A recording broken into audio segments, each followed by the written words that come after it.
Cool. Make sure it's good on my end. All right. I like how Excellent my connection. Rambot wiggles when I move the camera around. All right, guys. This is Damaddok82. I'm here with my buddy Amp. Is it okay if I call you that? Yeah, that's perfectly fine. Okay. And we are going to be reviewing some of the designs for the Balls of Steel tournament here, so our aesthetic judges can, well, judge them. So, how about you go ahead and pop one of them up there, and we'll start looking it over. I guess we'll just go alphabetic. So we'll That's fine. start with the Apocryphon, and I'll try to remember my alphabet from there. Hey, I even managed not to drop it on our heads. Not bad. That's important. I just And need to then pull up the stream on off. my phone so I can monitor chat. Okay.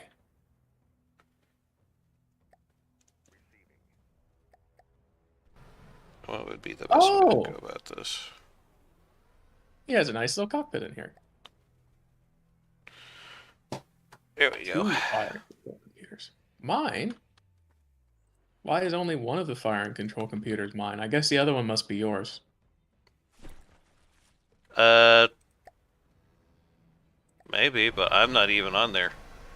You are now. Yep. All right. Sorry about that. I had to make sure I could see chat on my phone. Yeah, don't worry about it. Okay, so honestly, this is probably one of my favorites of the whole tournament right here. Very Yeah, nice aesthetic to it. it's quite pretty. It's quite pretty. Gotta love the steampunk look he's got going on with it. Okay, I'm not the only one who gets steampunk vibes from it. Excellent. Oh, come I on. How could mentioned you not with that. the gears? I mean, seriously. Yeah. Well, so the gears, I noticed they're so when the turrets are aiming, they'll actually rotate with it. So like the big top gears up here, when the turrets are like basically aiming for vertical attitude, Mm-hmm. they'll rotate with it. And then like Oh, puffs of that's cool. steam come out of these vents when it fires. It's Mephistopheles always does a lot for his deco. It looks great. How'd it do in the tournament? It did okay. I can actually pull up the results sheet and we can take a look at that. I it Good. it That'd be just great.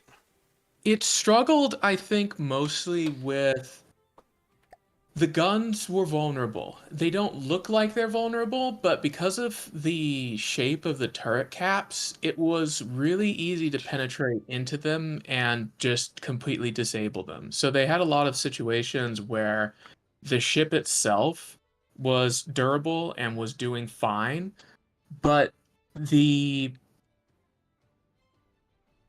the guns were just not functional anymore. Um,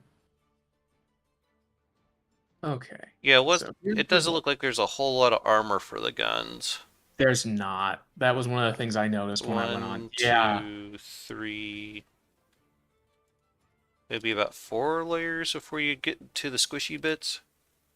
I mean, if you count incomplete blocks like the corners, Mm-hmm. you've basically got like slopes and then heavy barrels and then you're in. And then from the sides, it's just crazy easy to penetrate. It's basically uh just so you've got one porthole, and then two 3 layer or two 3 meter beams or a 2 meter slope, a porthole and a 3 meter Mm. beam. Like it's just and from the rear it's even worse. You've got like one layer of metal basically. So yeah, the guns kept getting blown up. Which is a shame because his armor down below decks isn't terrible. It's still really only 2 layers of metal, which is not enough. That's basically one shot for a lot of these. But it went 0-3 unfortunately. Mm. Well, that's the thing about a lot of aesthetic builds. They look fantastic, but they just can't stand up to the Firepower. yes. Yeah, Trying to strike that balance is really hard to do. it is. It's I do art builds for like Iridian 3D craft, but their Mm-hmm. shape and the weapons they use lend themselves well to being defensive as well, if that makes sense. I'm just having a I look think at his shells here. Looks like he they went were with, decent shells. yeah, they're like 8-inch APHE. Yep, exactly. They've got a couple solid bodies which will impact the reload speed. They'll slow it down a little Mm-hmm. bit, but they wanted the extra kinetic damage. They have enough for what is that like? I guess that's really only 1.5 at best Uh-huh. beams of metal, isn't it? Something like that. I remember it having better stats than that. That's interesting. That's actually one of the weaker shells in the tournament, I'd say. It's got a decent HE payload though. Hmm. With this, I think I would have saved. I don't think I would have used the penetration depth fuse on it. I don't think it's needed. I mean, it's what is it going to overpen with 2,000 kinetic damage Mm-hmm. against armor or against metal? Yeah, that wouldn't even get you through 2 beams, I think. Yeah, it's like 1.5. And he's got pure HE on the 3.7s, and the casemates. I think they swapped out to. I think they're using like a.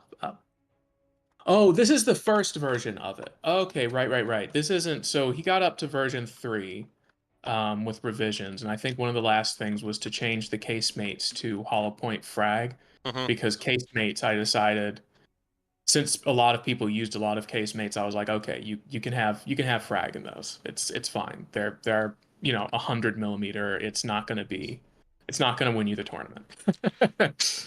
Got the internals laid up pretty nicely here from what I'm seeing. It's super clean, isn't it? I really like this. One of the things when I went in here and was playing around with the design a little bit to see how I would try to help it compete better. Mm-hmm. They have a super clean looking aesthetic internally. Um, they've got lots of nice compartments. They even have, I think it's towards the rear where the engine is. Mm-hmm. They've got like a little compartment with the coal stacks for material Yeah, I saw storage. that. Yeah, it's really nice. I'm having It's a look really at her inner bits right now. it's Ah. it's roomy. Their ammo's done the right way so that it won't chain react. I love that they painted their engine gold, and it's a nice, compact, well-designed engine too. Plenty of power. Oh yeah, this was the version where I helped them out with the thrust vectoring though. The first time it had a problem where it nosed down and became a Mm-hmm. submarine. So I gave it pitch vectoring using ACBs so that it doesn't do that anymore. I thought it was kind of odd that he hit the casemates like he did, though. Apparently they function perfectly fine behind one layer of armor. They can shoot through it. So Yeah. this, I guess, is like the proper way to do the casemates, if we're going to be honest. If you want them to survive longer, I guess. Um, I didn't even notice he had these steam vent decos going down the deck. Oh, that's super cool. They're like little tie-ons. I didn't even notice that. How many times have I seen this thing and I didn't notice that? That's so neat. What is it you're talking about? He's got so along the railings, he's got steam vents, and they Oh. look like tie-ons, like you'd hitch up to a dock with. Hmm. It's actually a really good use of that because it looks simultaneously steampunkish and also functional. I like that a lot.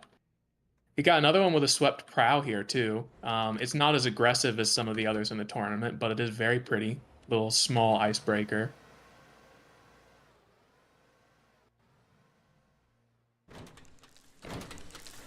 Playing with the turrets a little bit. Just looking around. Yeah. I I ex- also really like the rangefinders he has mm-hmm. up top. Those are gorgeous. Yes. It's a great looking ship. Like this is definitely one of my favorites. Oh, Yeah. and of course the adjustable, rotatable torpedo gantries on the bottom that surprised the heck out of us. Oh yeah, I remember those. They get a solid what like 30, 40 almost degrees of rotation. That's pretty Mm-hmm. freaking cool. Needs more DACA. Hey, A Ian, little how's bit. it going? Not too bad. How are you guys doing? Pretty well. Thank you. We're reviewing some of the ships for the Balls of Steel tournament, so that way the aesthetic judges can, well, judge them. So, Quick, Oh, this is clever. Did you that's notice the visual? These are visual cameras up here that he's got the mm-hmm. on the top of the masts. He's got the cable running between visual cameras. Oh, That's okay. so clever. Yeah. Sorry, Ian, were you trying to say something there? I was, yes. Oh, sorry. But yeah, that's kind of why I dropped in. I didn't know that we were decorating our hydrofoils today. Yeah, I forgot to change that, my bad. I thought I'd drop in and let you know that, yeah, the title was wrong. Anyway, how are you doing? Not too bad. Still a bit sleepy, but I think that's going to be perpetual today. Coffee.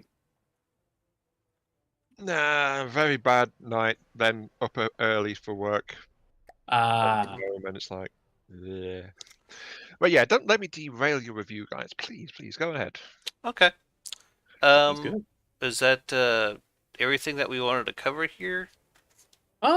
Yeah, I think between the two of us, we've probably gotten a pretty good overview of it. We Okay. can go ahead and take a look at the next one. I guess the other thing is the most obvious. The cage masts are beautiful and extremely time consuming. Yeah, you would never catch me doing that. Yeah. I All got one right. from J-Dog I just keep reusing. Exactly. I don't got the time All or right. patience to do that crap. Anyway, yeah, go ahead to the next one. Can do. And then let's get rid of this starter raft too, just in case it's causing us any lag. So, see, Who's it sure next? would be nice if things were sorted. Oh, I can sort them alphabetically. Oh man, what a nice little feature. Okay. So the next one, I guess alphabetically would be Bargerette, which is my ugly little pony.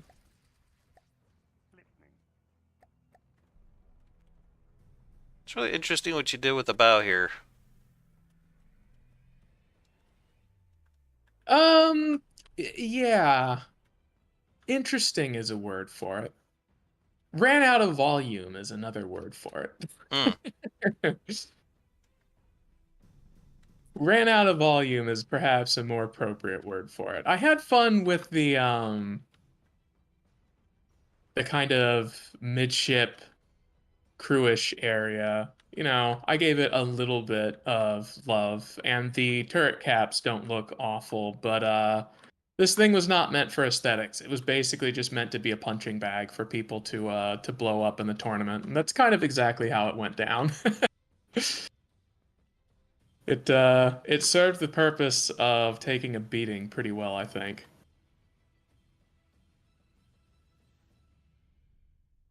In terms of silhouette, it looks like a bathtub ship, like one of those little plastic toys. Yeah, I could see that. Yeah, it's kind of like a rounded popsicle stick. So not particularly pretty. The internals are typical for my builds. Functional, not particularly pretty. Well, sometimes functional is all you need. It sure worked pretty well on the Shachankan. What's with the spin block on this front turret here? What's Spin that do? block on front turret. Well, it looks like some kind of a turret. I'm not entirely sure. Oh, it's the missile pod. Ah, okay. Yeah, if you look inside it, it has an ACB down on the bottom.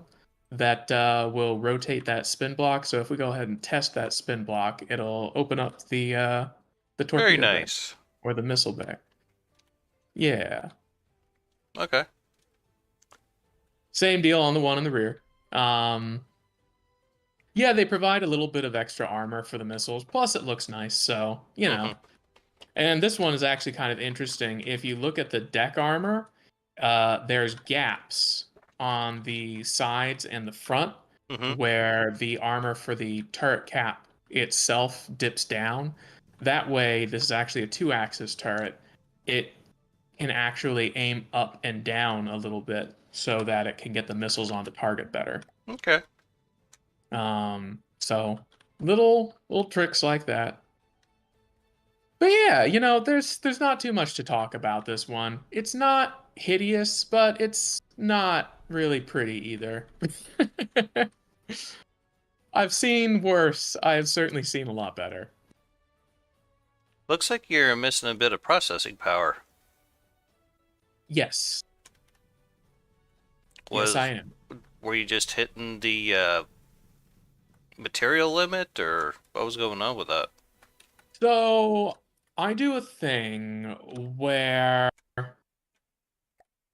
so ACBs, or not ACBs, local weapon controllers, you can use as part of your AI Tetris, right? And you can actually use them to extend how much processing power the AI has away from the AI itself and kind of decentralize things. I tend to take that to a slightly different logical extreme.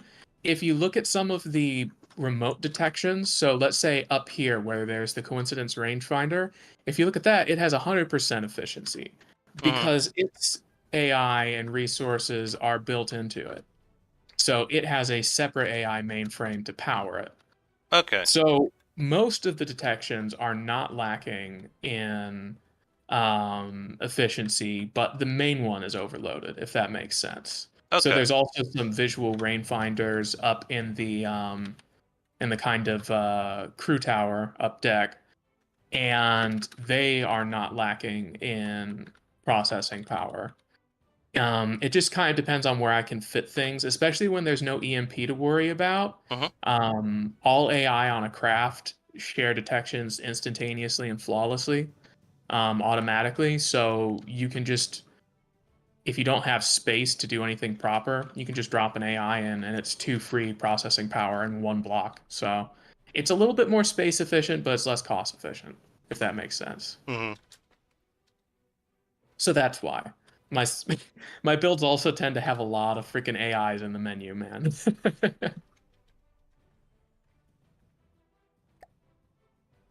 Yeah, I see what Do you we mean. wanna? Yeah. I think this one has 3 or 4, because there's also AIs in some of the rangefinder or in some of the turrets themselves. Okay. Were you wanting to move on there? Yeah, I think so. There's not too much to look at with this one. Okay. There are definitely much prettier entries to spend time on. This was just meant to be a beaten up punching bag for folks. All right, so the next ones are going to be some of my favorites. They're the Vanna. Should be popping in here in just a second. There we are.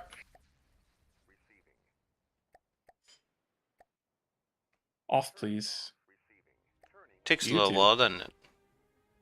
Yeah, off. Stop moving. Maybe they got some ACBs that are setting it back to its default Yeah, setting. I think Mew might have added some. That's fine. I can anchor to one in build mode and we could check it out that way. Okay. This is their updated version for the free for all. So it's got the new target prioritization chip. Should be interesting to see what they ended up doing with that. Just realized I didn't have my stream music up. There we go. Like, there's something missing from this. I can't put my finger on what. It seems quiet. Even with me rambling on, it's quiet. I Ooh, lifted fire. one out of the water if you want to hop onto it and take a look. Okie dokie. Oh, I remember those guys. They're cool. I really like these. They certainly went the distance, if I recall. Yes. Yeah, they had a really good run. They had a really good run. And they're using this whole border-wise kind of deck cram concept, which I absolutely loved. Minimum shell speed, big arcing fire. Yeah, I went for a firepower, not so as much armor, as I recall, too. They did not realize a couple of things. They thought 2 entries meant they could have 2 ships, and they didn't notice the volume limit. So we ended up. I spent a lot of time working with them, and they spent a lot of time working with their ship for the first entry, trying to make sure that they met the volume limit and everything. But they got there. They got there. The interior looks very similar to mine, and I appreciate that. I love all the volume saving measures. But yeah, they're thin armor, lots of harpoons, lots of rams. I question this ram on rubber thing. It irks me every time, man. Well, yeah, one HE round and that's all gone. The lack of durability bugs me, but also just if the ram pops off, you've got rubber contacting your enemy ship, and rubber won't do collision damage as the other Vanna sails off into the sunset. Boy, that one's gonna be. I'm glad I'm gonna have an AI menu to despawn that one because it's very gone. I think it's almost at the point where it's gonna despawn visually. Simple aesthetic, but just one that I really appreciate on these. It's I kept calling it a little Greek trireme, which, you know, technically not right, but It definitely has that look and feel to it, though. it does. It really does. Right down to wanting to get in and ram. I mean, a lot of those old Roman ships were meant to ram. So it's I just loved watching. So for me, a big part of aesthetics is also like how they fight and how they perform. And I think these were the most interesting craft to watch in the tournament.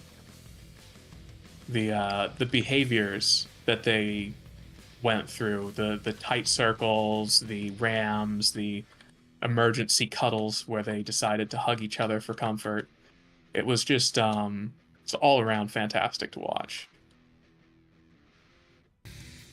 How far did this get in the tournament again? So the Vanna did very well. They basically, I believe, went 4-2.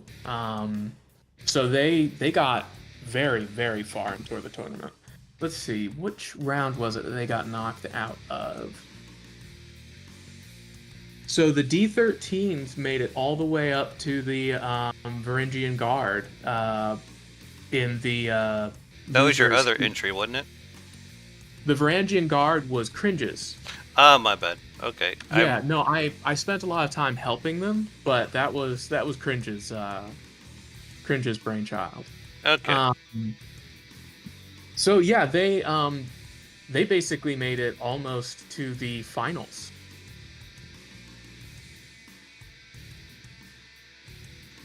They were one match away from making it to the finals and then the grand finals. So I'd say, I guess that makes them the third best, maybe fourth best performing ship. It would be, I guess they would be tied for third best performing ship with the ugly battle boat. I love the paddle wheels. That thing's just going nuts. Exactly. I was just about to call it a little coked up hamster in there, but should we take a look at the next one? If you feel comfortable with moving on, sure, let's do it. Sound good to me. I love the aesthetic on these. A little bit simple too. It's but it's my kind of simple. They've got a really good shape. All right, so let's see. Who would be next? Howling Gull. All right.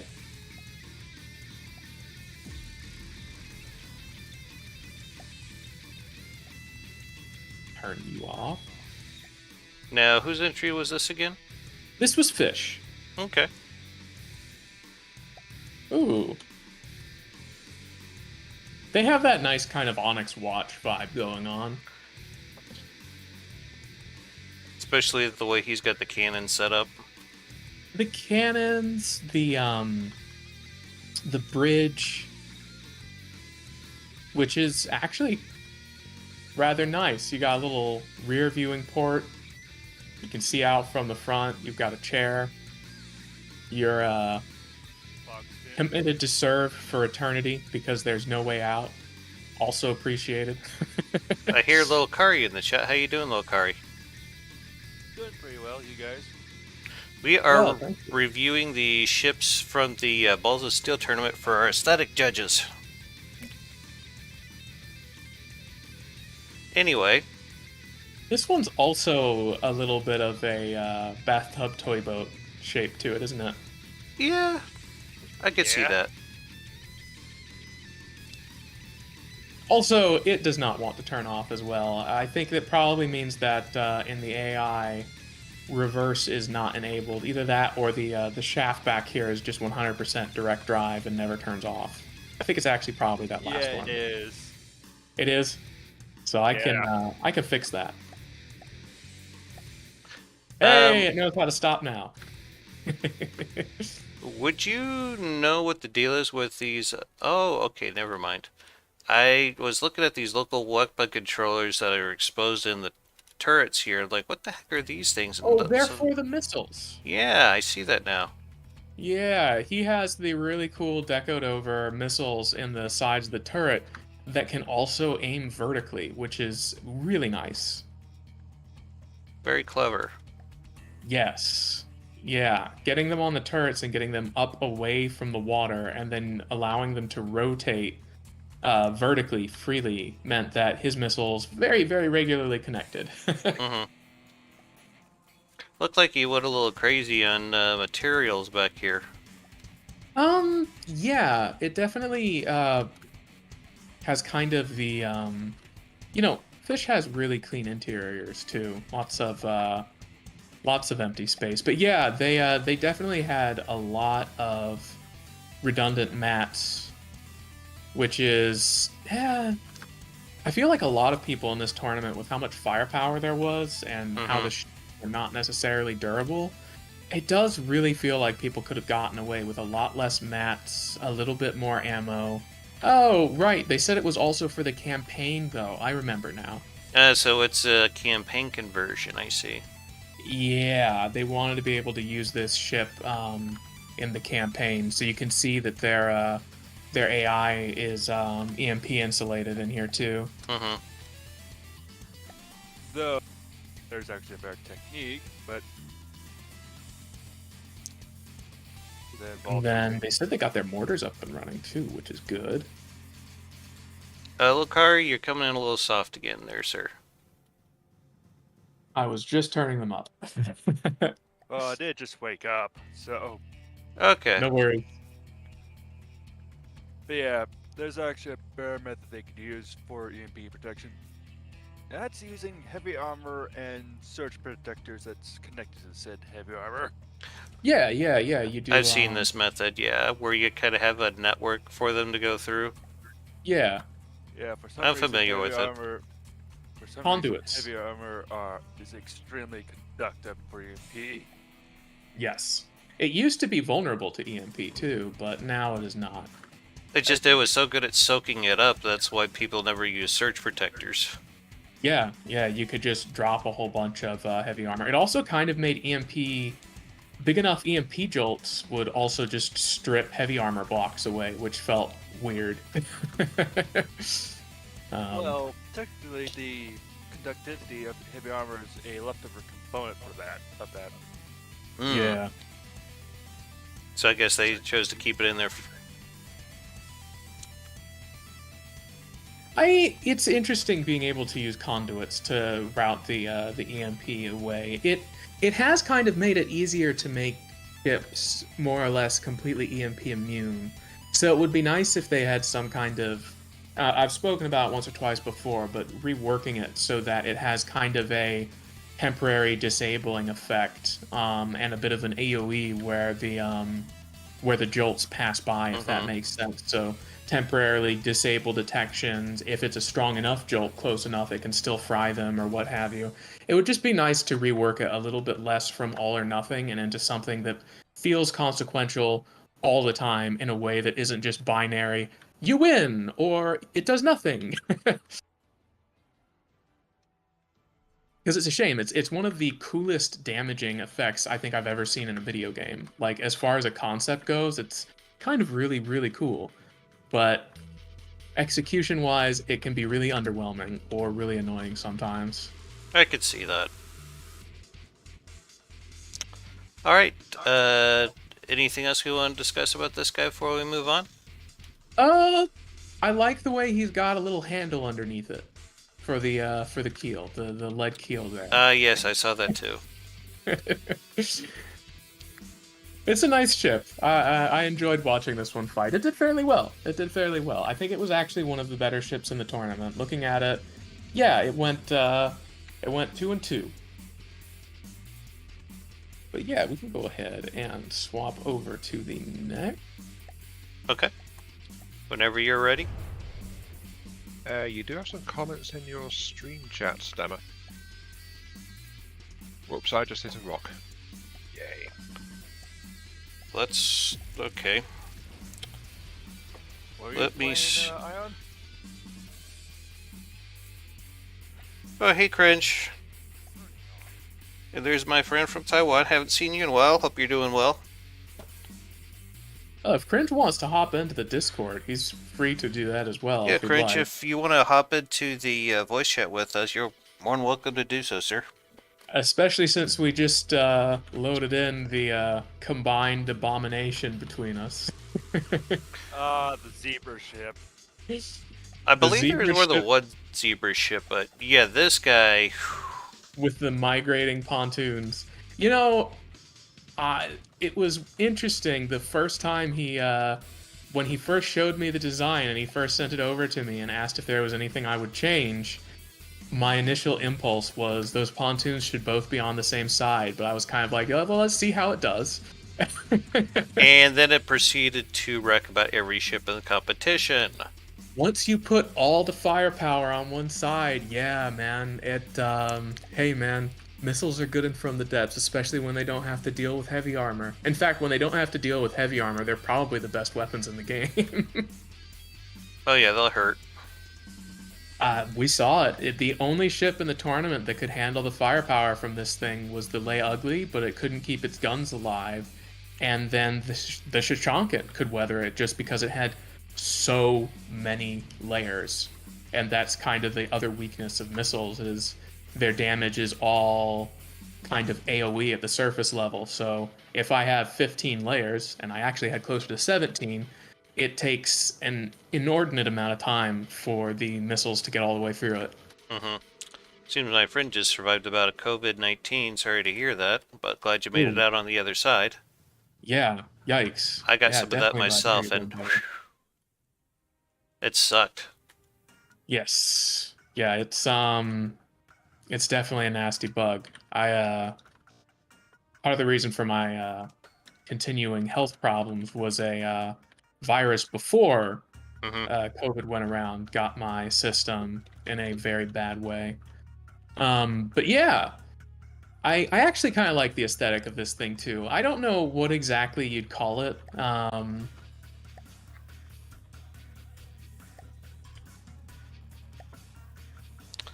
Unique might be a good word.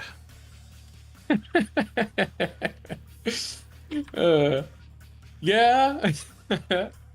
It's got some functional bridges. It's got some walkable catwalks and stuff. You can actually go into like crew quarters. There's a couple different areas with ACB decos and little control surfaces. He's got Nice little articulated chair over here for Mhm. the pilot. I like his turrets, and his turret neck annoys me because it's not doing anything to protect the gun, and we saw it get blown off a whole bunch of times, but it looks Yeah. good. Hello, hello. Howdy. That cringe? Hey, Yeah, I believe so. How you doing?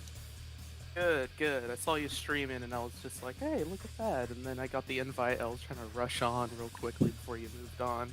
Okay. Yeah, we're just reviewing the double-sided pontoon. Nightmare. Yeah. Yeah, it is absolutely a nightmare, especially that it's a T nightmare. junction. Yes, the one weakness. It's right about here, I think. Yep, Yeah. right on top On of it, my actually. on my modernized retrofit, I went in and stuck like 7 pieces of heavy armor around it just because. Well, Probably I think wise. the problem is, Yeah. you've got your midship, and you're just right below the deck, and yeah, that Yeah, it just being has 2 midship and layers. right below the deck and right below deck level is not somewhere you put things you don't want to go boom. Very true. I got some more comments here. My friend from Taiwan is saying, come to say hello and tell you that they made some toy cars for the U.S. Army in World War II to share the workshop. Okay.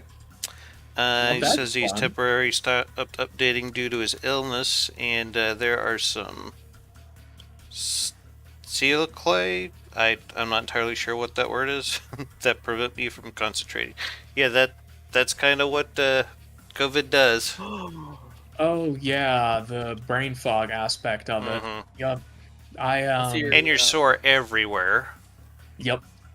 I still have not gotten yeah, I just, with the vaccines and stuff out now, I hope they're in a spot where they it passes, hopefully. My brain fog and stuff became permanent pretty quickly, but mine didn't have vaccines or anything, so Mhm. mine was just bad luck. All right. I've had COVID like 3 times. It's not fun. Ew. Yeah, for like Right, twice. you're in high school, so they kind of just used y'all as petri dishes, more or less. Yeah, I just kept getting it, and I was having to be there in person. So fun. Yeah, the United States has interesting ways of dealing with things. Hmm. I was looking at that name really doesn't go through very well. Yeah, it gets lost in the the camo a little bit, Just a wee bit, yeah. doesn't it?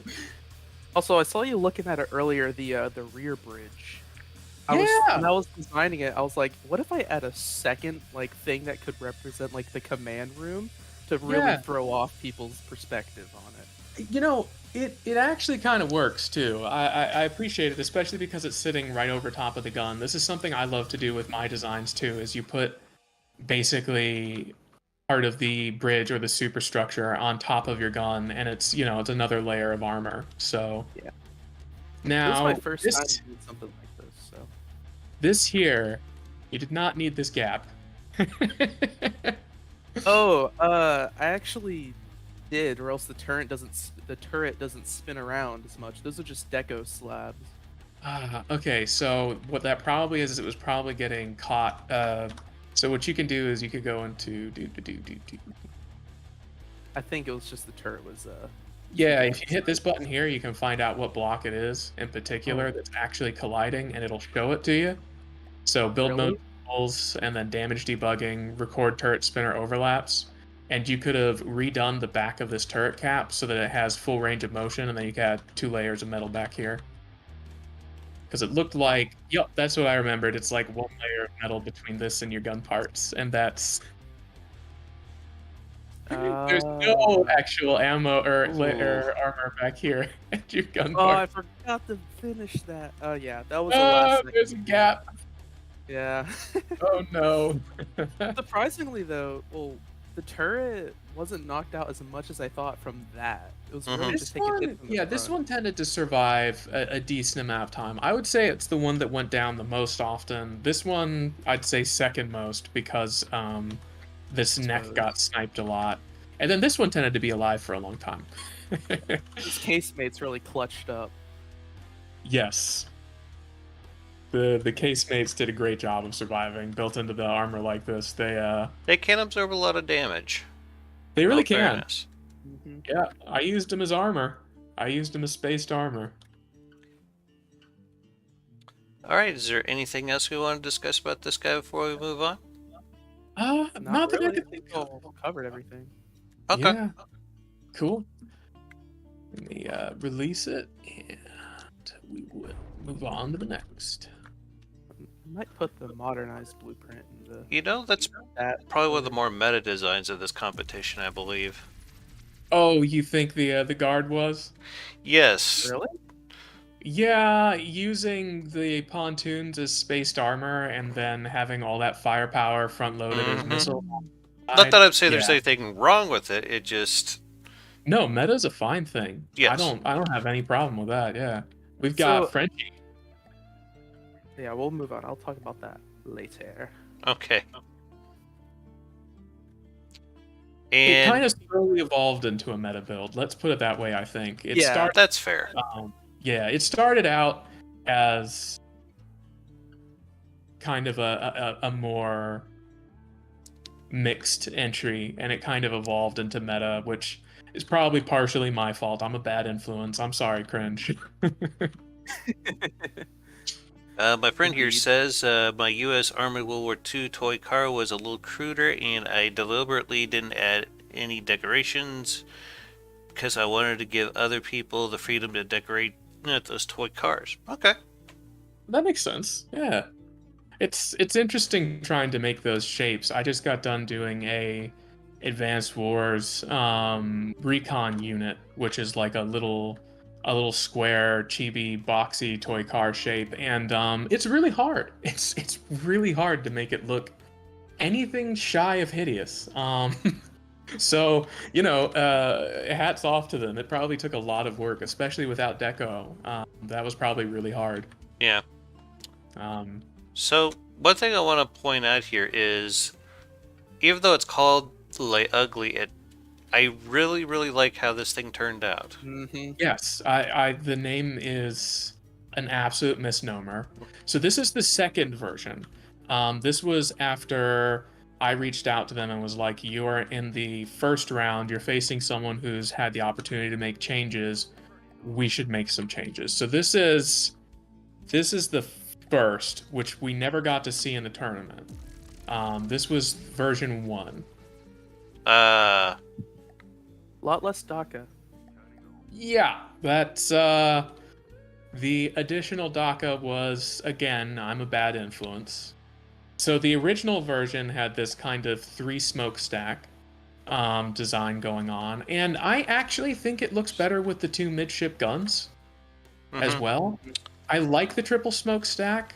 I think double makes more sense for a ship this size, and maybe 1 more gun here, if we were talking about aesthetics, would have Mhm. done it the most justice.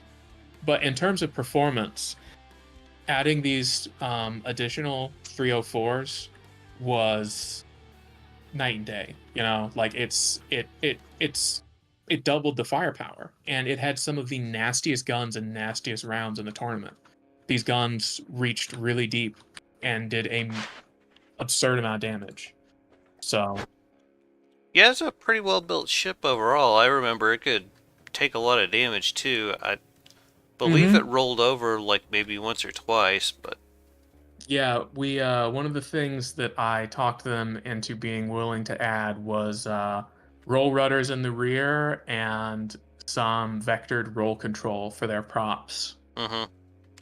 But yeah, this one has, let's see, around 4, maybe 3, 5 kinetic damage to metal. So it'll go through 2 layers of metal and then deliver 3,000 explosive damage. So these were some of the best shells in the tournament, some of the best armored turrets in the tournament too. and it happened to be on one of the prettier looking ships.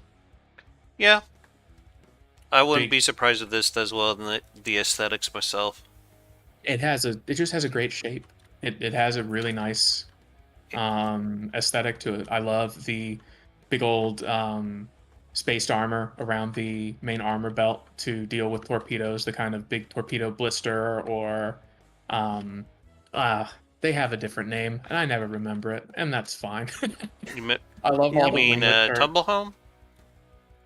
It is a little bit tumblehomey, isn't it? Yes. Yeah. That is Yeah, a really hard shape to pull off in FTD, so Mm-hmm. and he's done it Especially very make well it with look this, I good. believe. Yeah, make it look good. Put plenty of guns on it. It's just adding one challenge on top of another, and they pulled it off. I love their super thin metal plate armor for their superstructure too. I think that ended up looking really aesthetically nice. They used some applique up top for their little crow's nests. It's a cool looking ship. I really liked this thing a lot. Loved How watching it fight. realistic is the bridge? I know it's not meant. Well, I don't know if it is meant to be or not, but were ships designed like that? It's not big enough. Mm, I'd say if this were going to be like crew functional, the bridge would probably have to extend all the way back to the rear smokestack and just kind of go over top of the turrets. It'd need to be built out a lot wider. But, you know, it's from the depths. If you actually tried to do that, it would look awful. You know what I mean? yeah. Mhm. As in- Yeah. So, in terms of realism, the shape is very nice.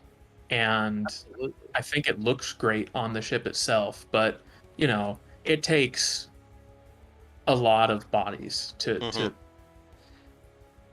basically just to even keep one of these things functional, and there would not be enough space in this. But in FTD, it looks fantastic. So. Yeah. Exactly. Got another comment here. He says, like my previous works, those toy cars made a lot of 1 meter blocks. Hope that doesn't bother you. And No. there are also some cars with weird size ratios. Yeah, that's FTD for you. You just can't get the ratios quite right. The Ugly, Absolutely. another really, really good performer. I mean, this thing, I think this thing was the gatekeeper to the finals that that Cringe you actually had to go up against. Yeah, it gave me a run Um, for my money. I think yeah, it got it me was, one round, but I came back.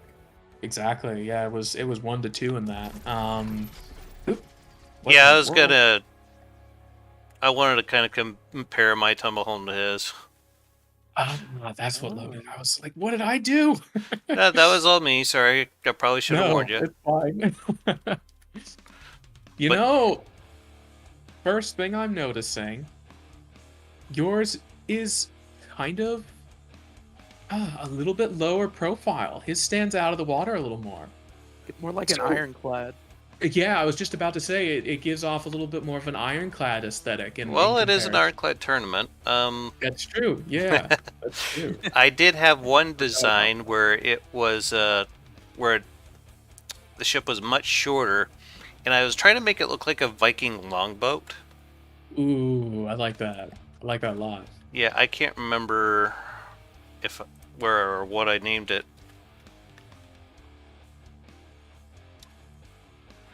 Is it this thing? No, that's a plane. Anyway, I just thought it'd be interesting to bring that guys in and show you, what. Yeah, yeah. Looks good. I'd say definitely the portions that are below water, pretty similar. I'd say yours definitely goes a lot harder on the taper into it. This one's it goes out very suddenly, which I think is both. There were ships that did that. I guess is the long version of what I'm trying to say.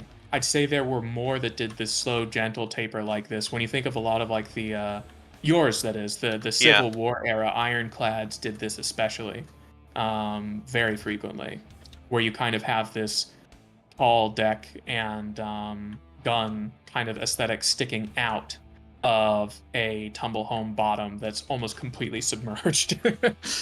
My friend here says, I think this Dreadnought looks very special. He looks fully armored and ready for battle.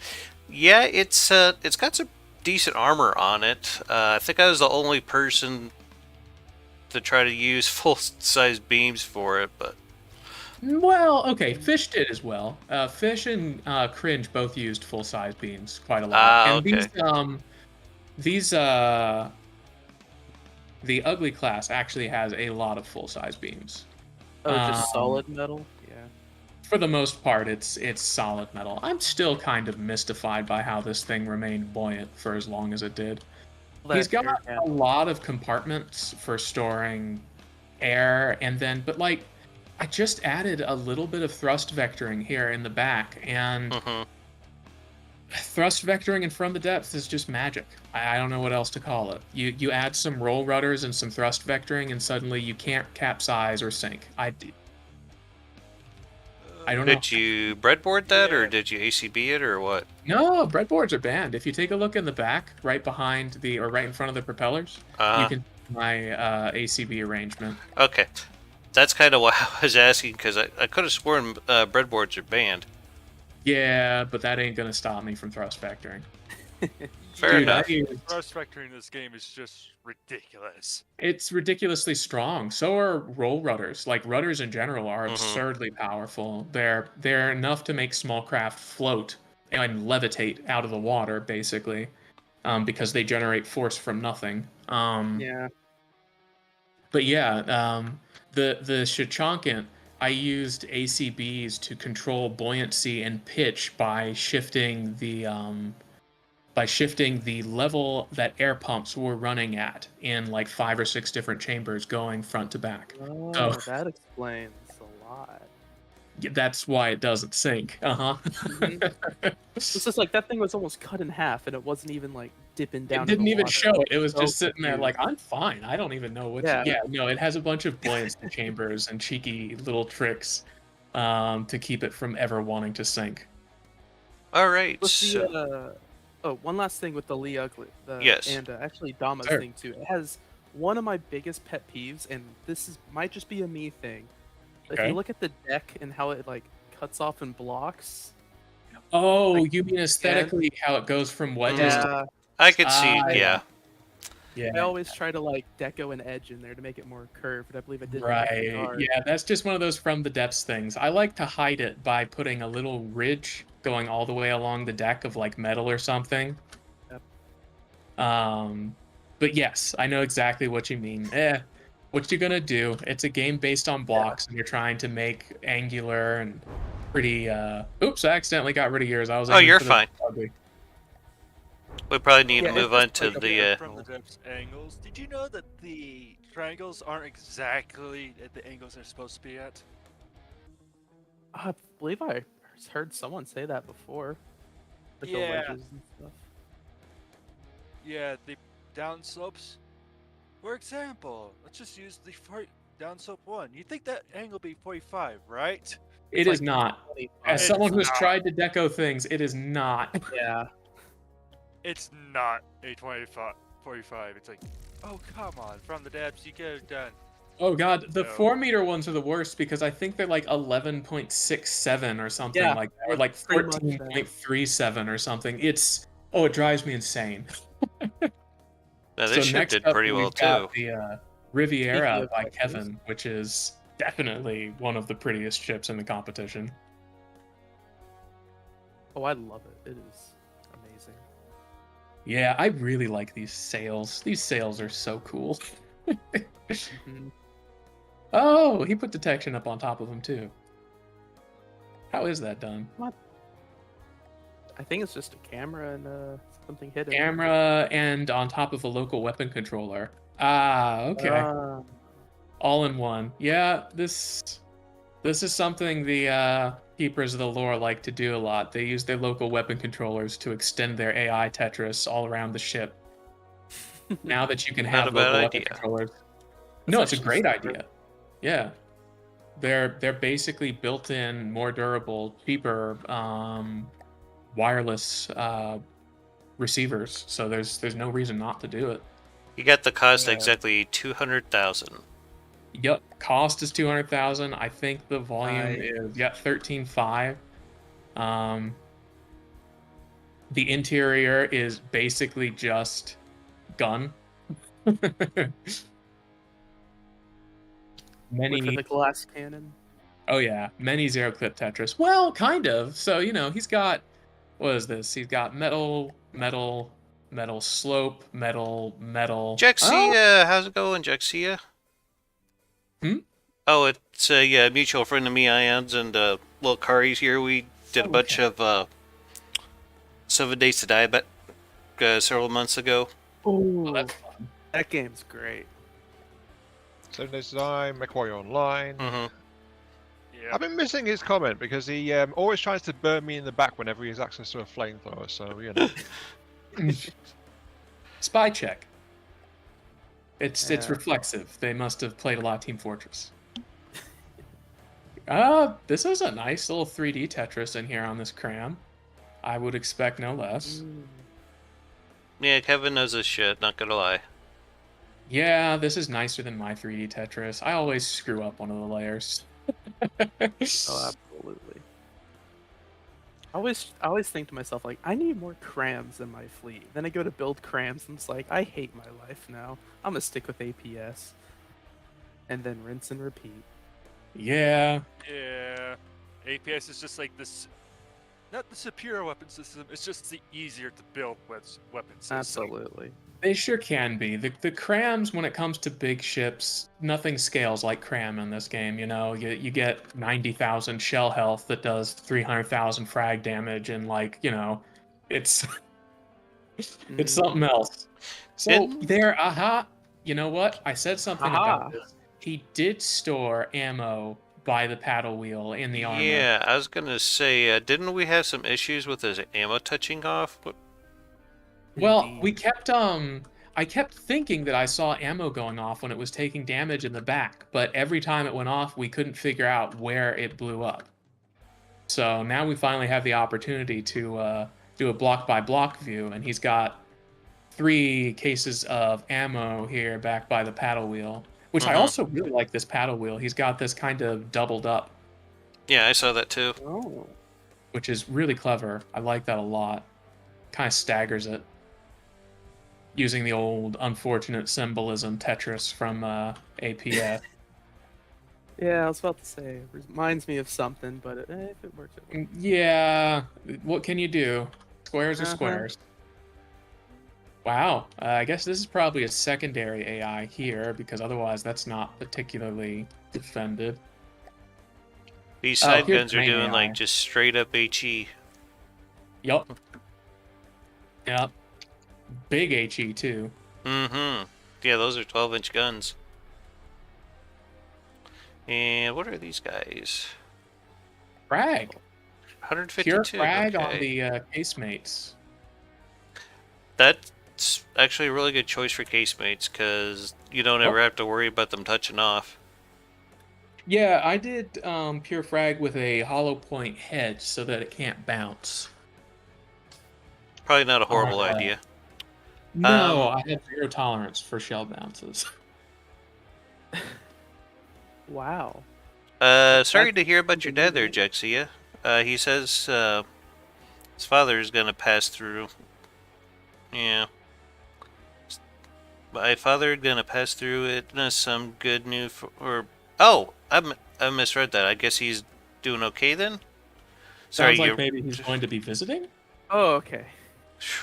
Yeah. Much nicer than the other meeting. Yeah. It looked like he said he passed away. I was like, wait a minute. Yeah, no. It sounds like they intended that he's going to be stopping by, which Okay. is much more pleasant. Happy to hear that. Yes. My bad. Oh, yeah.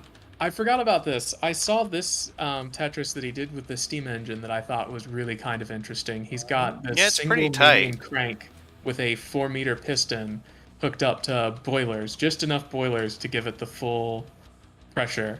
Thought that was really interesting. Wow. Very easily defended too. Sort of. It's got a lot of surface area to hit, but it's very narrow. Yeah, this thing is kind of built for speed. I mean, if you look at the transmission in the back, they're maxed out, and Yep. Even the shape just kind of gives it a speed look. Yes. It does. Yeah, very narrow silhouette. Very, very pretty front to it. I think this one did drive around the max. I think it was like 22 to 24 meters a second. So, yeah, it did very well in terms of speed. There were only a couple faster ships. Yeah, I remember you said there's something going on with him, Jexia. He says he's passing through his cancer, so very, very Oh, glad to hear okay. that. Okay. Okay, so maybe beating it or in remission, which again, very good news. Happy to Yes. hear. Yes, very good Cool. news. Here we go. This is more of the AI Tetris that they do here. You've got all-in-one local weapon with more processing cards on it. Hmm. But Yeah, I could see That's a this thing pretty ship. doing. Yeah, I was about to say I could definitely see this thing doing well in the aesthetics competition as well. Oh yeah, Oh, absolutely. yeah. It's very pretty. I'm in love with the sails, which I've said a couple times now. It's like he's done about every kind of propulsion system that we allowed. Yeah, exactly. He's got the paddle wheel. He's got the 3 meters. It's gorgeous. Got some roll rudders. The roll rudders, man, we definitely saw when this thing ended up dead in the water. Those roll rudders were playing a really, really big role in keeping it upright Hmm. because they the turret caps are interesting, being very small like this.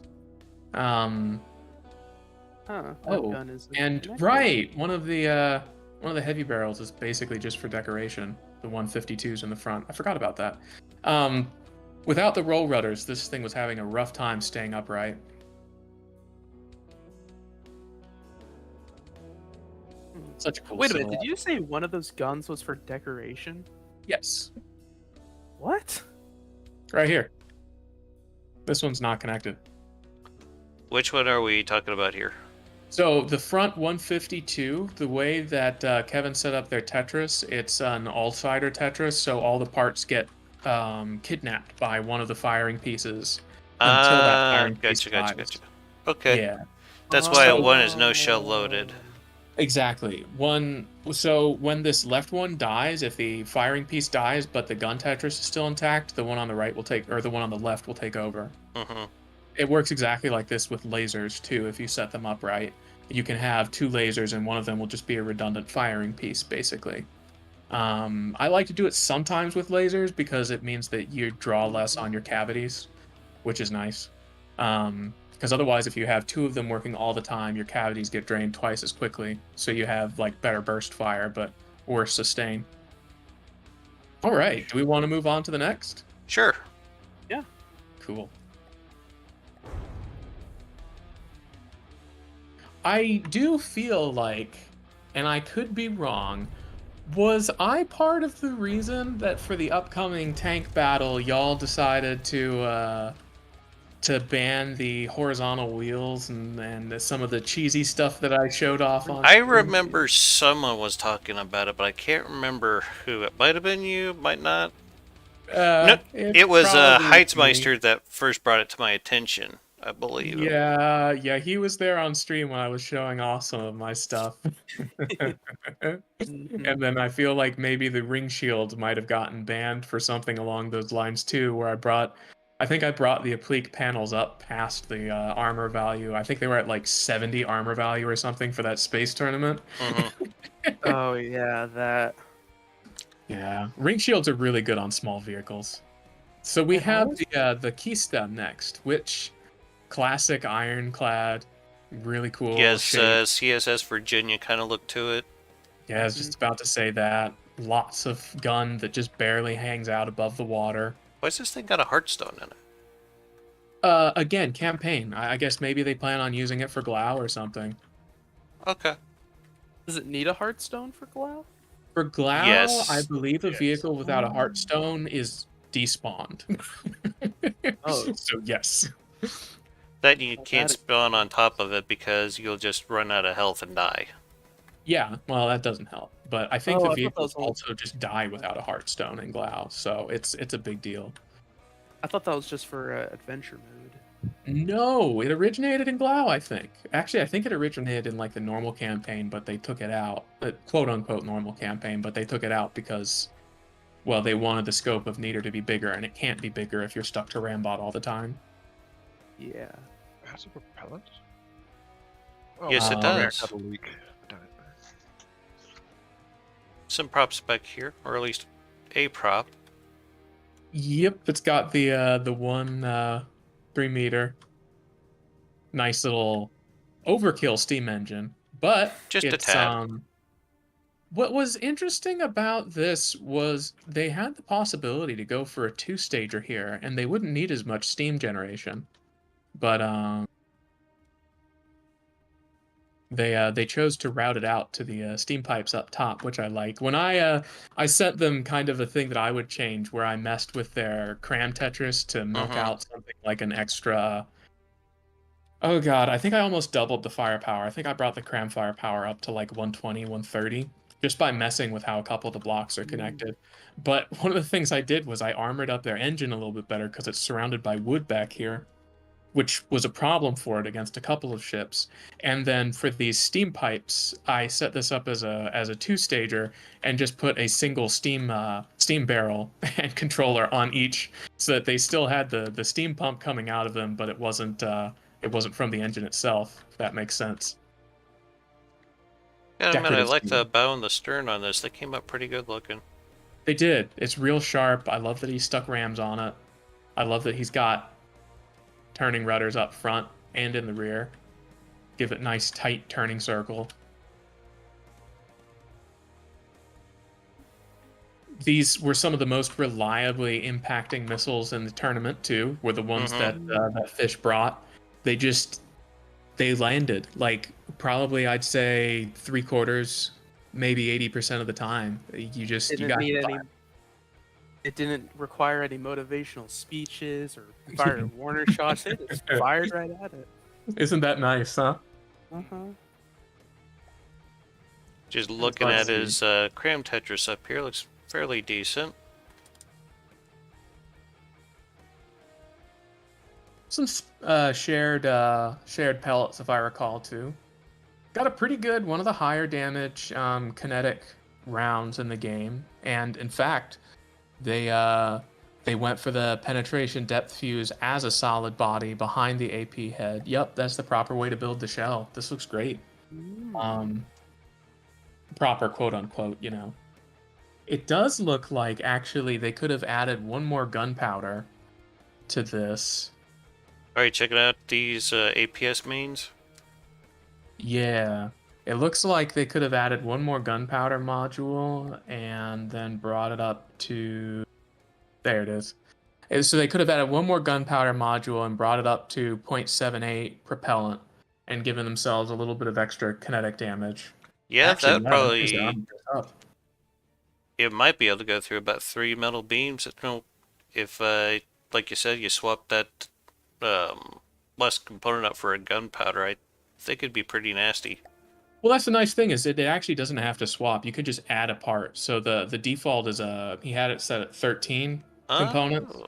And if you look at it, it's 3760 on the casing length here. So if you pop it up to 14, and then this last component on the propellant, you just drag that down to around, I think it was 0.78, and your shell plus casing ends up at 3997.79. So you basically get 3/4 of an extra gunpowder in.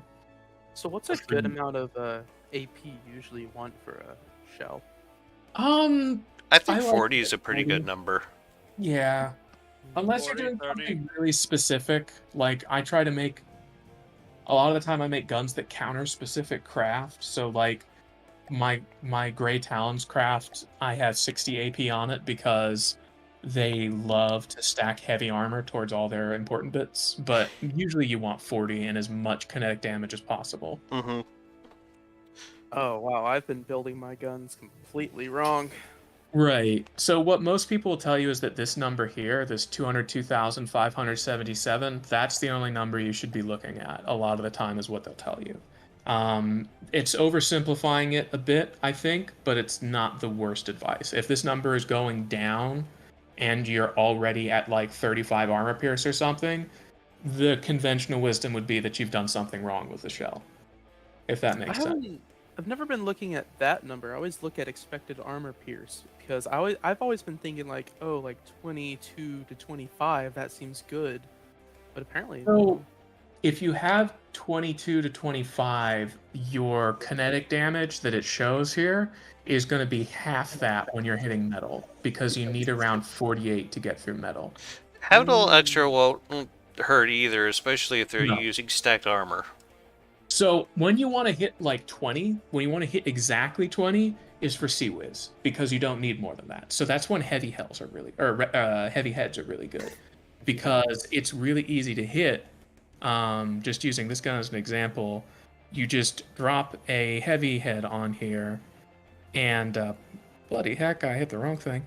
You drop a heavy head on here, your armor piercing value goes down to, I mean, it's already at 16. Boom. Now you're doing full damage to munitions, and you're doing 8,000 damage to cram shells, or to basically whatever you want to hit. So that's where heavy heads are really strong. oh, hello, Wildhaven. Yeah. So yeah. Good luck trying to stop a volley with a APS sealed whiz on this thing, though. Yeah.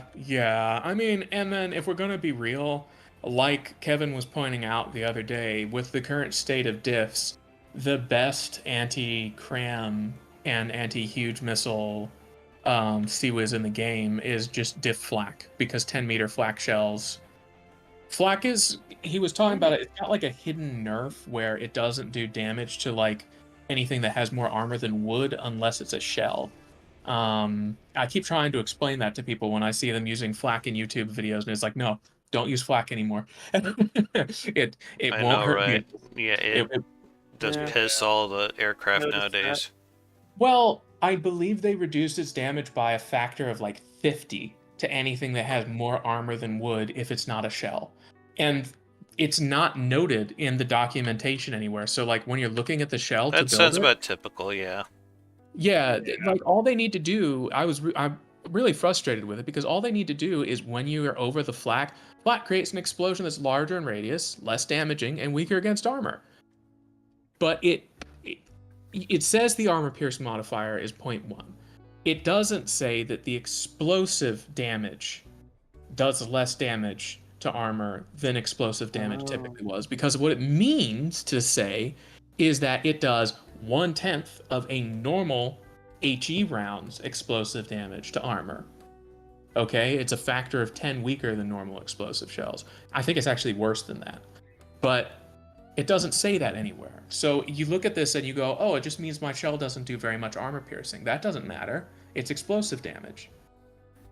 But yeah, I mean, I get why they had to do it, because the wrapping calculations and stuff from Flak were killing performance with Flak. So I get it. But it needs to be specified somewhere. So use flak for like CWIS and HE for AA. Honestly, AA, you're best using lasers. Both kinetic lasers and lasers. Kinetic lasers being stabilizer thin body, sabot head, super high meter per second speed, low gauge sabot shells, because they'll blow aircraft out of the sky because you'll just shred them. That's interesting. I've been yeah. liking well, I was building tanks for a custom CC with some, well, I guess now friends, and I made an AA tank, and it had 4, I believe, 200 millimeter HE guns. This and is those also were going to be AA. one I have to pull out of the water, because she's not going to stop. Okay, there we go. So here's the Shichanka. She-chon. The Is there a tank- heat chaka? Hmm? Is there a heat chucking? I don't think so. I think any kind of chonk is only going to be Shichank in this universe. I did spend a lot of time on Deco for it, so it will take a while to kind of walk around through everything. Okay. Ended up being it's the tankiest ship in the tournament, specifically to to non-penetrating HE or frag damage, which is exactly what I was going for, because I expected a lot more torpedo and missile spam than actually ended up here. But I'd mentioned it a couple of yeah, Cringe was the only one who ended up doing that, and she did exactly what she was supposed to do in that situation.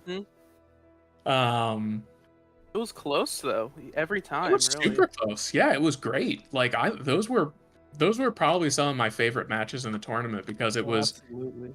it was the worst case for your ship and exactly what I built this thing to try, quote unquote, to deal with, because you can't with, like Mecha said, you know, without heavy armor, it's really difficult to deal with missiles in general. So this was basically a parody of the kind of Wild West in between days of ship design, especially among the French and Italians, where kind of anything went and they just kept throwing stuff on there. And you'd see a lot of really wide mid-deck for no discernible reason, with asymmetrical, bizarre-looking superstructure. Again, no discernible function to it, no functional reason to it. So I went as asymmetric and OCD triggering and obnoxious as I possibly could with the superstructure. Sounds like something I would try to do. Yeah, exactly. It's got a lot of fun little like ladders and stairways up to the different deck levels. Everything is meant to look like it could be serviced. I'm sorry, like I would do? I was thinking back to that big cathedral boat that you made for Oh, the 4 keys. Yes, the 4 keys. By the way, my wife still thinks you should have won the aesthetics competition for that thing, but she brings it up all the time. I love that. Though I should mention that she's an aesthetic judge for the for this tournament, right? Oh, for this one too. Hey, she's watching. Hello. She opened to bribes. Thank you.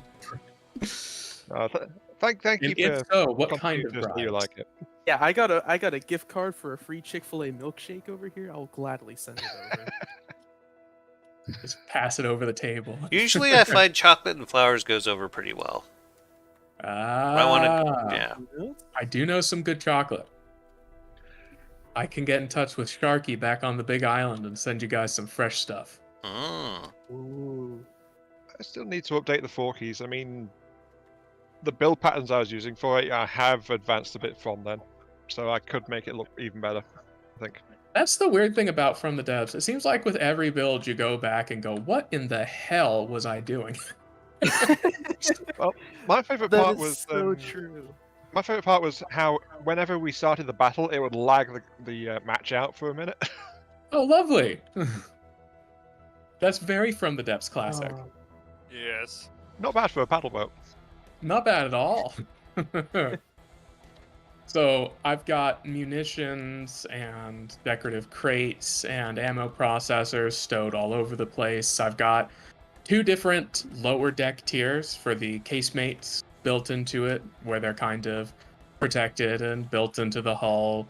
It's got a little bit of the paddle home, torpedo blister aesthetic going on the bottom, a real deep, long keel, a obnoxiously pointed stiletto of an icebreaker, and elongated prow for no reason, with casemates built into it, because they did do that from occasion, or from time to time. I even made it look like you might be able to access them from the interior, which the interior is probably not part of the aesthetics competition, so we can skip right over that, because the interior of this thing is a never-ending nightmare. I'm gonna say something of what this thing reminds me of. What does it remind you of? Streaming chat. Oh, nothing. Just sits in the streaming chat right now. I bet it is. Being sassy, are you? Got the same. So all of the missile pods have spin blocks to open up the torpedo bays, side missile bays. But yeah, a little bit of mast, a little bit of comm towers, lots and lots of superstructure, because I wanted it to look like it could actually be crewed. It's still a little bit on the small side in terms of superstructure for that, but I have this hilarious little double 64-pounder set up on a turret back here with a chair and a weapon controller. That's my favorite weapon system on this boat. It's beautiful, isn't it?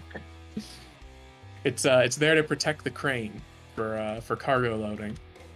Got another crane over here, a little bit better decoed one. But yeah, that's basically the Chichanka. Went for kind of chunky, somewhat period appropriate, but also somewhat from the depths-ish turret caps, which was good because turret caps ended up being a weak point for a lot of ships in this competition. Just a weak point for a lot of ships in general, too. Yup, and that was thankfully something I did not really struggle with. The biggest problem I had was I had a couple HE leaks that took out guns, but that was... That'll happen. Yeah, it's from the depths, you know? You can't really build around that. Isn't that where it kind of squeezes its way in between blocks into like your gap? It's kind of a bug. The game calculates, basically, it updates it once every frame, and sometimes it tries to pretend that it can be faster than that, and you end up with these situations where heavy or where explosive damage ends up going through areas where it thinks there's a hole where there's not a hole, or even teleporting into a craft. The same thing can happen with missiles and projectiles sometimes, where something moving sufficiently fast will teleport into the ship on the next frame and then detonate rather than detonating at the surface. So yeah, it's kind of just game limitations, you know? In terms of what they have here, they had to use a lot of cheats in order for you to be able to do this all at runtime, right? There's not a lot of games, like if you look at Space Engineers, any kind of fight or anything at scale in Space Engineers becomes a slideshow immediately. It's really difficult to calculate all these different blocks taking damage basically independently of each other and having kind of real-time munitions calculations and explosive calculations. So it's and the calculations for blocks taking damage.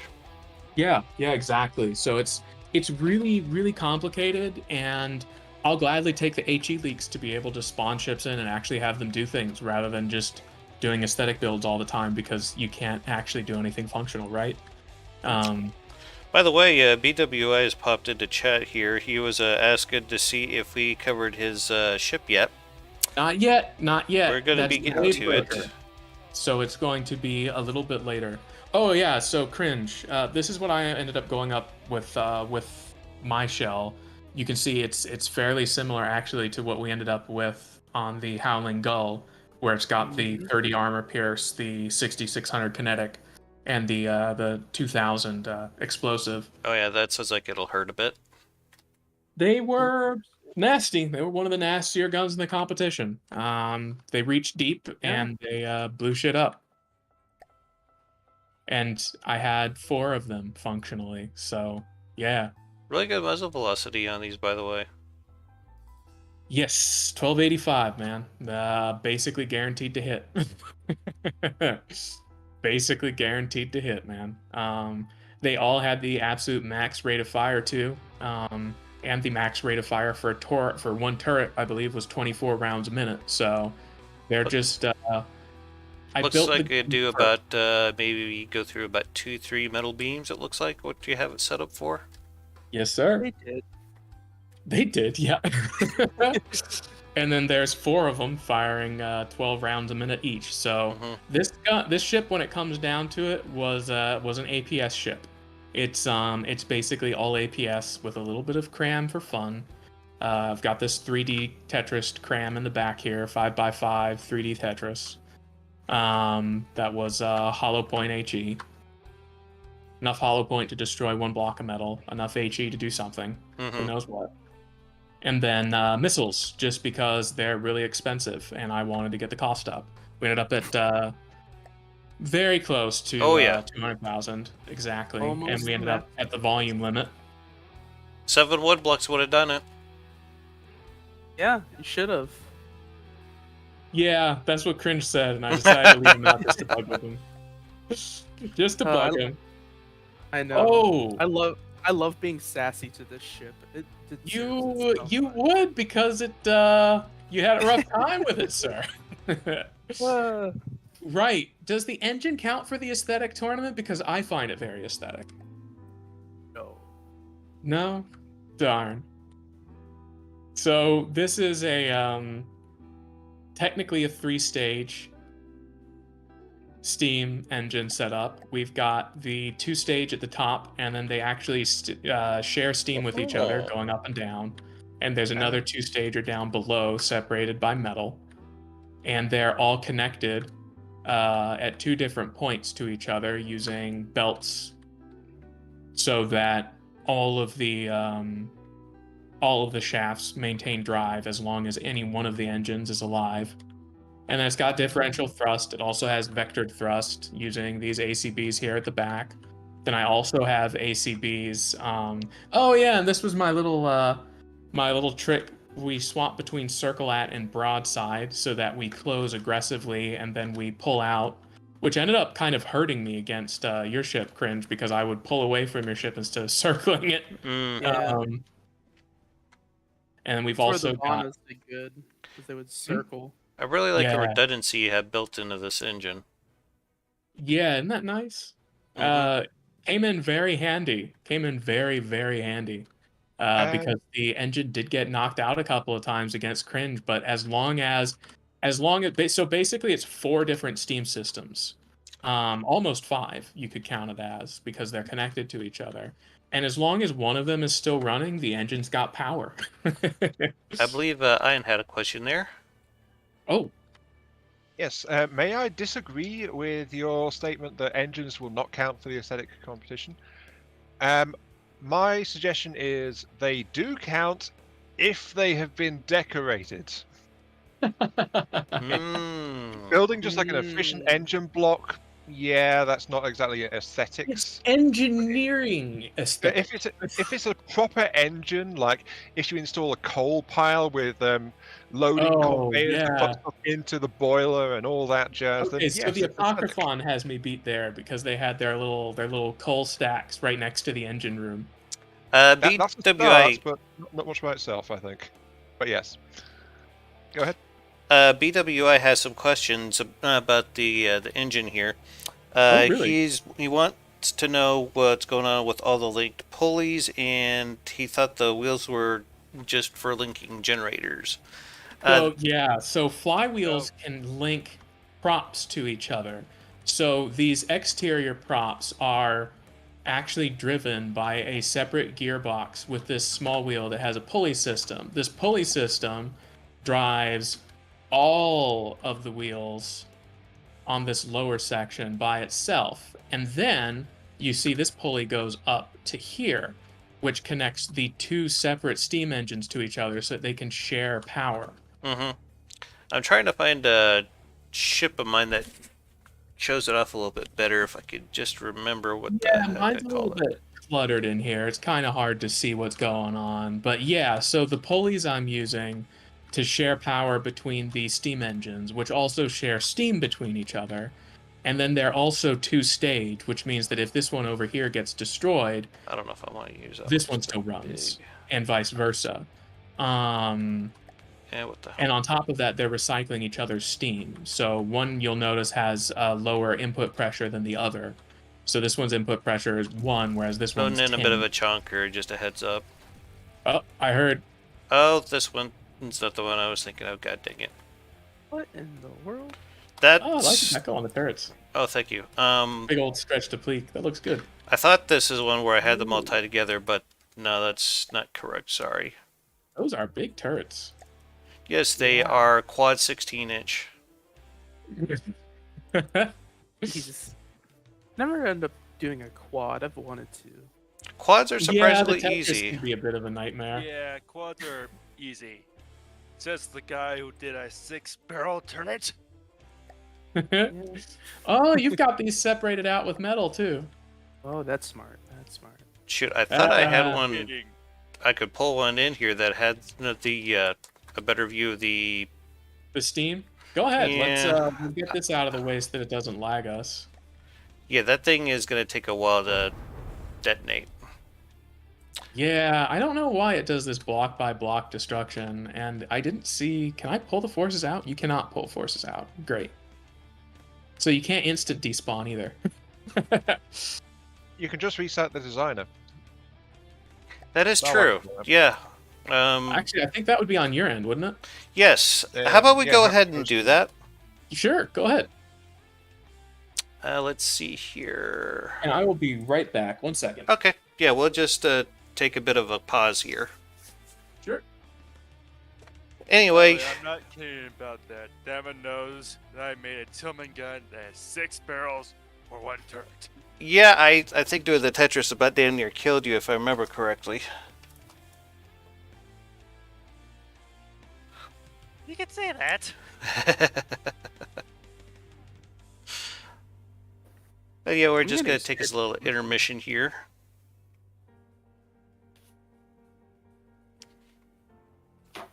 I'm sorry. Oh, look, Harry, were you about to say something there?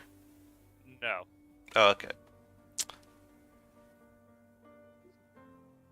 Yeah, BW, you can take like multiple crank motors, you put those flywheels on them, and you can combine all their power down to one propeller if you want. And you can get a ton of speed that way. I just can't remember off the top of my head which of my ships has that kind of setup on it, unfortunately. I think it's one of your newer ones. I'm wondering if it might be the Defender. I can't quite remember off the top of my head. But I haven't put any ships up to the workshop in quite some time. Maybe I ought to do that again here. I just got so burnt out on FTD for a while there, I just did not want to even log into the game for like about a month or two. Felt that. I've been having problems just like designing things. I'm kind of brain dead when it comes to creativity at the moment. Well, I'm kind of at a point where, you know, I feel like I've kind of built everything. If that makes sense at all. Oh no, it makes perfect sense. And I just don't feel like I got anything to prove. I mean, I know I can do it. I take breaks of 6 months to a year. Hey, Bob, how's it going? Hey, man. Yeah, it was almost a year since my last campaign. Yeah, I could see that. Okay, I'm back. All right, so we ready to hop back in? Yeah, absolutely. Oh, one of the things I did want to point out with Dev, something that doesn't get talked about or mentioned is one of the BW only makes a good ways point to here. actually hit maximum RPM with steam props is to use that trick with drive belts. Yeah. If you only have them direct drive, they can only hit like half the RPM if you're not using a 1 meter prop, and that's kind of frustrating. Oop. And they kind of intend for you to hook them up to more than one via belts or to stick a transmission on it. I kind of want to just throw together something for BWI to see how this works. Sure, absolutely. Because I can't remember I which one probably of my shouldn't ship have uses. deleted the craft then. It's Sorry okay, about it's that. okay. I probably should have said something. We're fine now.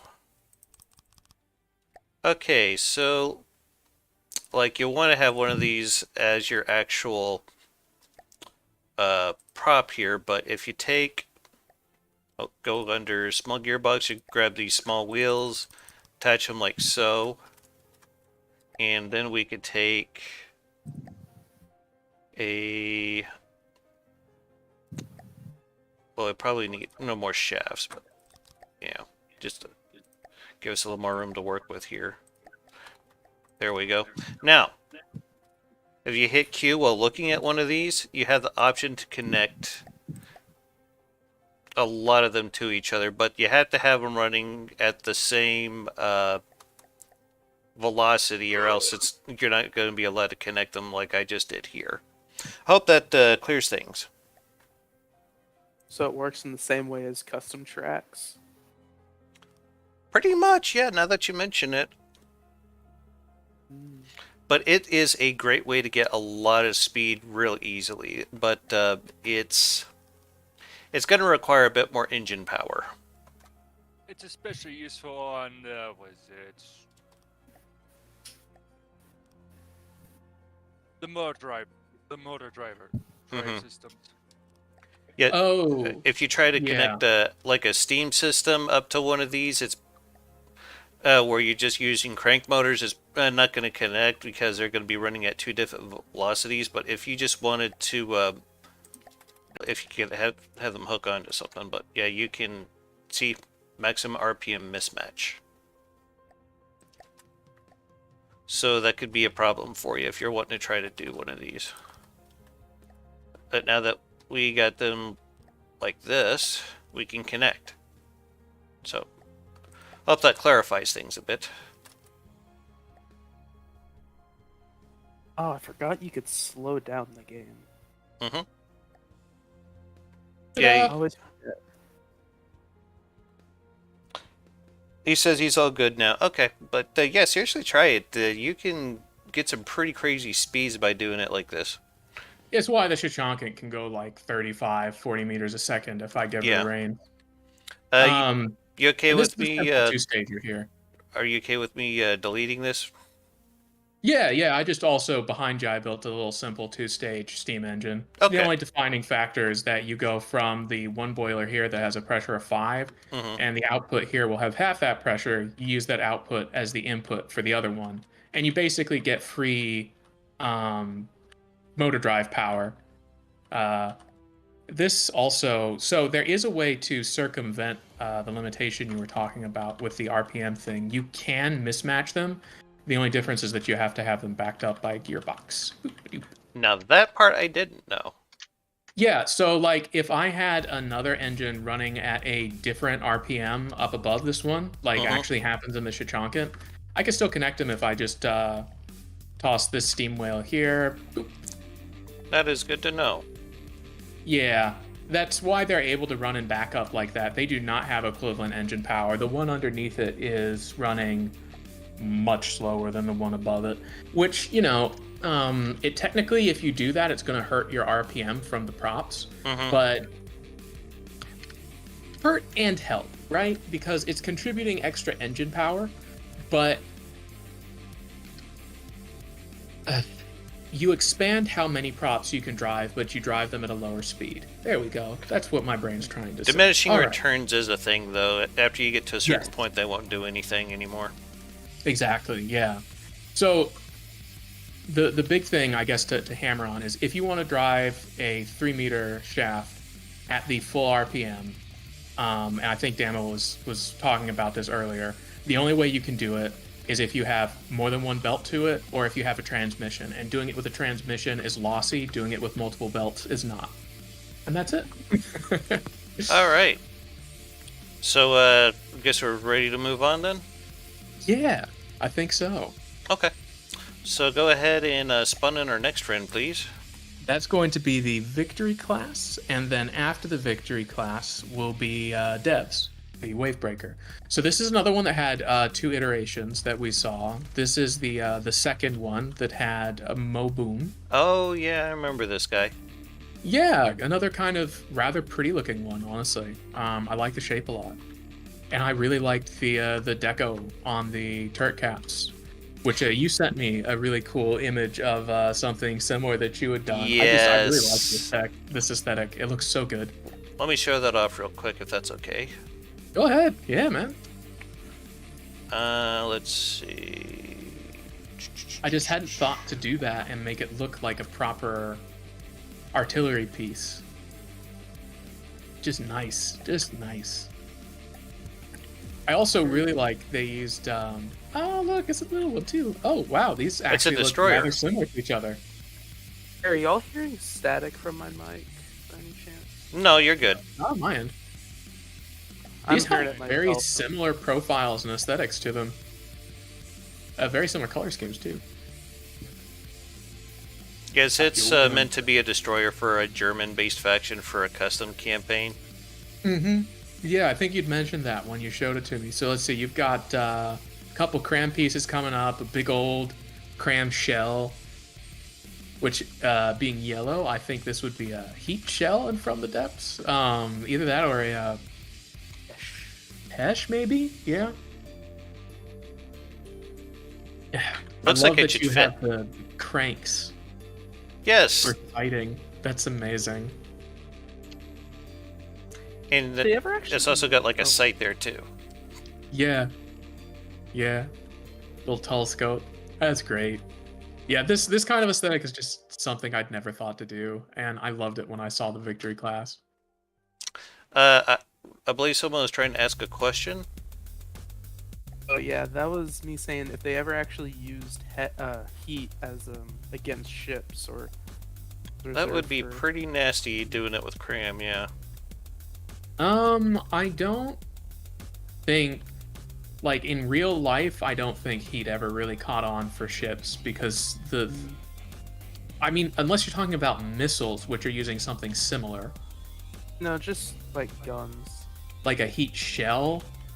Yeah. The problem with a lot of the terrestrial, let's call them, munitions versus boats is they plink. That they can't get through the armor. They're not built for it, right? So it's one of those things where one of the matchups that Advanced Wars really gets right is when a medium tank rolls up to a battleship and attacks it with its main gun and does no damage. that's Sounds about like a right. pain in the ass. Yeah. Yeah. They scratch the paint and leave a couple dents, and that's basically what you'd be encountering, because naval shells are just. I mean, it's why like the KV-2 is using a small naval gun and firing a anti-bunker shell that's meant to pierce and detonate concrete at tanks, and it basically just immediately disables and/or obliterates them. So you know, that's kind of the difference. And that naval cannon that's on the KV-2, if you're talking about like a proper cruiser or battleship, probably wouldn't pen. I was thinking something like a, I don't know, like a 300 millimeter heat round. No, I don't. I could be totally wrong, but I don't see how it would get through the armor. And if it did get through the armor, what is it going to do? We're not dealing with like a super confined tank crew who's really susceptible, and the parts are really susceptible to heat. Like, if you hit the side of this right here, and let's say, yeah, you got a jet of molten copper going right into empty space and more armor, and then onto the floor. Yeah, I guess that makes sense. Yeah, I mean, the only thing you can do, since the tank is a gun, it's one thing, because if you hit the tank, you hit the gun. A boat is a boat with guns on it, so unless you hit the gun, your heat shell's not going to do much. And if you do hit the gun's meant to take fire from, you know, unbelievably large, high explosive shells. So you put a jet of molten copper into, I don't know, what are you going to damage? Crew, who knows? Yeah, it's hard to say, but I think it would have caught on if it had any merit to it. Yeah, touche. Now, missiles are another story. You know, like modern missiles that essentially use heat, hesh, that kind of thing to disable very specific points on ships. Yeah, that's a different story entirely. But as far as like tank rounds, nah, I don't think so. Could be wrong, but that's just my understanding of it. Sound pretty correct, so I'll choose to believe you. I aim for believable. So this was another kind of big French-inspired shape, I think. Similar hull, could see doesn't that. have the same torpedo blisters on the bottom, less of a tumble home design. Was definitely going for redundancy of small munitions. Had a lot of trouble with metal targets.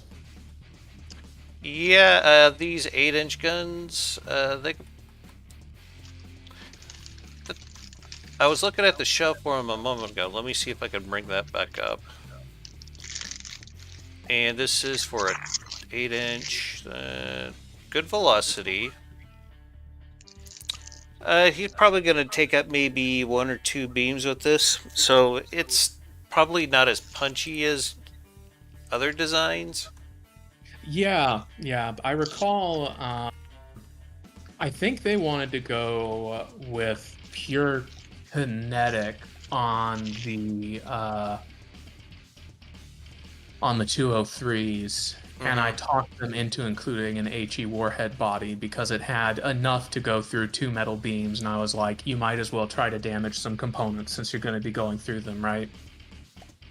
So I kind of talked them into adding this last HE warhead shell, but I think this is one of the fastest shells in the tournament, the 1500 meters a second. Yeah, that's pretty fast. It's very fast. And their secondaries were pure Ludicrous HE, speed. I think. Secondaries. I don't know if I would have done HE in like a 4-inch gun though. That's not going to really do a whole lot. Yeah, I mean, it's 1800 damage. What's fire rate on this sucker? 31. Yeah. The problem is that the main problem with this was that it was a big part of the aesthetic design, and a big part of the thing was having a proper, smaller destroyer class in here with smaller armaments, and it was going up against battleship hulls where its high explosive armaments aren't going to chew through the metal. It's got the same problem where these may as well be missiles up here, you know, and if they were missiles, because of how from the depths work, they probably would have been more effective because missiles just get more HE damage and more frag damage in a smaller package. The downside being they cost a lot more armor and are more vulnerable. So yeah, I don't disagree. I love the aesthetic of it. I think it was a really fun idea to go for something that's really maneuverable and small and has a lot of redundancy. But when you're going up against a bunch of ironclads and battleships, and especially with the way accuracy and from the depths is actually very good, even with crams, if we're going to be honest, compared to like hits versus misses when it comes to actual naval combat. So going for a destroyer class in a tournament where people are bringing battleships, you don't actually have the advantage of moving faster or being more maneuverable, because all the ships are going to be just as maneuverable and moving at the exact same speed, and they're going to be just as hard to hit because it's from the depths. And it sucks, but it's true. You know, if you're going into a tournament with a 25 meter per second speed rule, most of the people are going to be right on it. I like the compactness of his steam engine back here. Very, very tiny. Yeah, I don't like it being midships like this, especially not with only, 3 layers of metal. It got taken out a couple of times, if I recall.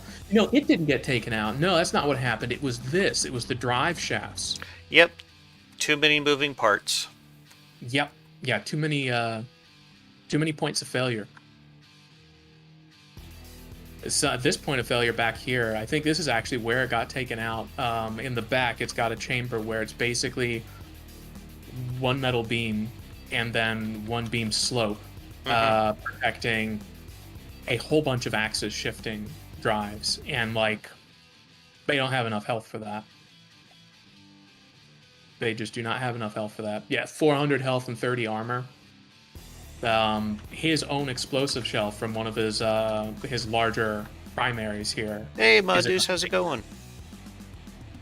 Sorry, old friend. Haven't seen him in a while. Hope you doing all right there. No need to apologize. Awesome. BWI says, I suppose in FTD that most battles take place within about 2 kilometers. Yeah, that sounds about right. Yeah, 2's being generous. You really want to be close to like 1K unless you're using railguns. Then you kind of want to be as far away as possible. Yeah, I mean, even then, railguns, once you get... If you're moving at 2,000 meters a second, firing a railgun, it's still going to take the munition 1 second to get over there, so you're going to start having your inaccuracy play in. But, you know, if you're like sandblasters, get as far away from your opponents as possible. Go out to the edge of the map and sit there. Do we want to take a look at Dev's ship now? Actually, come speak up. Yes. Yeah.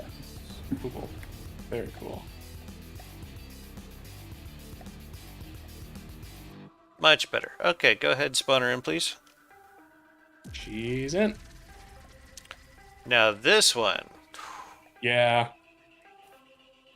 I'm glad that I wasn't the only one who remembered this Tumblehome hull actually being like part of a Onyx Watch ship at some point in the game's history. Dev said that this was in the hull prefabs, which still don't exist in my game actually. I'm one of the lucky few who What? has that weird bug where I don't have any of those prefabs available to me. Really? Really, really. Like all of the prefabs, or just some? I don't have the prefab like hulls and stuff, and most of the prefab guns actually are not in mine either. So I have basically just these basic ones that have been in the game for 6+ years, and nothing more. So if you look at like the Is there supposed to be more advanced cannons? Because I have the exact same. I can never tell, man. Some people, when they open up their menus and they get like base or laser setups, it's like a big chunk, or yeah, but yeah. So I only have these hulls. I do actually have the tumble home. BWI is like, wait, people just don't want to have prefabs? Not heard of that one. Yeah. Yeah. So if you've had the game for a long time and haven't like uninstalled and reinstalled it, for whatever reason, it won't include a lot of the additional prefabs and newer stuff. I don't know why. So it looks like he went with 12-inch guns on this bad boy here. He got the big ones. Well, let's see. So he's got 204s. I feel like I recall. Yeah, here's some 305s. 4-meter shells. Let's see what kind of shell he's got. Oh, he's only got one 305. And the others are... Oh, and he also did this, which drove me nuts. You gotta set your required accuracy down to 0.1. I've done that multiple times. It's easy to forget. I don't even know why they have it defaulted at that. I think his main... They need a bit more velocity. Yes, I remember his thing was he has a lot of explosive damage and not a lot of kinetic damage. So these hit really shallow and then detonate. But I think they're actually at a danger zone where these will bounce. Yeah, the AP on him looked like it was, 12 on the 305s? Yeah, the 305 is 12, and the 240 is... 240 would run about, what, 9-inch? 20. I'm not sure. Oh no, 204, sorry. The 204s have 20 AP, so they are much less likely to bounce. But again, this is enough to kill one metal beam, I think? Just barely. If it's stacked, I don't think it will. I could do the math on that. 1680, basically... Big old steam engine here.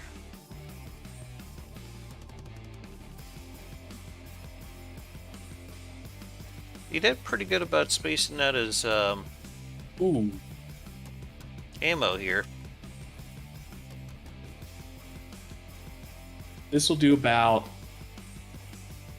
If it's a stacked metal beam, it won't kill it. Ouch. It's really close, but it won't quite kill it. Because stacked metal is going to be 48 AP, so these shells are doing like 36% damage to them. How much armor is on the side of the ship? We can find that out real quick. Let's see. How much here. armor do they have on the side, you said? 2. Yeah. It's pretty thick. Jeez, wow.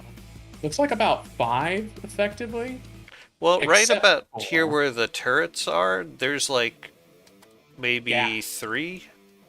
Well, so check this out. This is what I actually helped them fix. Go to the first turret in front of the bridge, and then right at the angled beam slopes, right underneath the deck, take a look at that. There is a hole where it's one beam slope and then you're right in the turret, right here. Be a bit of a problem. What's that, little curry? Yeah, I said that could be a bit of a Both problem. internal plates Yeah, covered. this resulted in a lot of dead turrets here. I kept noticing it happen, and I went in to try to figure out what was going on. Yeah. And it's this gap here, this air gap, where they've got 1 meter of metal around their gun, and then a metal inverted corner blocking it. So it, yeah, the guns were vulnerable in a couple places. BWS says a lot of work went into the ship having a proper citadel scheme. It has sloped internal plates covering the core, but some bits got missed, as we saw in practice. Yes, yeah, I noticed that, like, your important bits, you've got at least, 5 layers of metal. You've got some slopes in order to help with kinetic rounds. It was just like, I think you said that this wasn't part of the original hull, and you like added it on, and it's so easy to miss. Like, it took me a second. It's just this little gap here in the in this armor that kind of because it was right above the waterline too, it was like magnetic for shells to find those spots. Mm-hmm. Yeah. I was trying to say a second ago, that explains why the missiles are doing just a lot. Yes, it's why your missiles were able to like disable them in one volley. I'm very sorry. I apologize for that. I really like their I liked the way the pontoons came out. They said they needed them for like flotation and stability, which ended up working out fantastically for them. But they also just look cool. I like the little housing things that he did for the paddle wheels. That looks really good. It does, yeah. I love the use of the steam pipe. Oh, he used actual steam pipes on it. They're not even deco. Well, they're pretty So- cheap, so it's not that big a deal. I think it's like one material per however long you want to make it. Yeah, Stop me if yeah. I'm I wrong. just like it. Yeah, I just like that it's physical. The only kind of downside is I feel like it actually needed a little bit more protection. These paddle wheels. They were popping. Madu says it's a pretty good looking ship, and BWI says, yeah, the mounts on the sides with the secondary guns are added onto it, as is a rebuilt section around the paddle wheels. So, Oh yeah, yeah. Like this is, and it's one of the cooler looking parts of it. Like, I just like this has a cool silhouette to it here. The way you've got this like 2/3 crescent moon or waxing moon here going into Ooh, like these. yeah. This almost looks like a pontoon you'd use for a what do you call a plane, like a plane that lands on the water. I think I saw an ammo box pretty close to the outside of the ship. I mean, it was under the water line, but Yeah, it seemed out like it here. was. Yeah. like That these doesn't seem guys like down here. Yeah, I mean, even though it's below the water line, if somebody used a torpedo or something, that could be a real problem. Yeah. I don't think they were expecting a lot of torpedoes, and then when this thing's in the water, it actually sits fairly low. So this would be like what 1, 2, 3, 4, 5, 6. So this is like a 7-meter depth torpedo that would have to not hit the paddle and then hit midship. And unguided torpedoes hitting midship is, I'd say you'd be more in trouble putting your ammo towards the rear. Yeah. As we saw with the final bout with the Shichankin versus the Varangian, like the rear of your ship is going to get absolutely shredded by unguided torpedoes, but most of the rest of it's going to be okay. It's not just you don't just need one torpedo to hit there. You need a lot. Yeah, Yes. that too. Like there's you've got what 4 layers of metal here, so this is going to take torpedoes a second to burrow through because of the limits on them too. They were only mediums were restricted to I believe 3 meters. Yeah, so you got these stubby little suckers.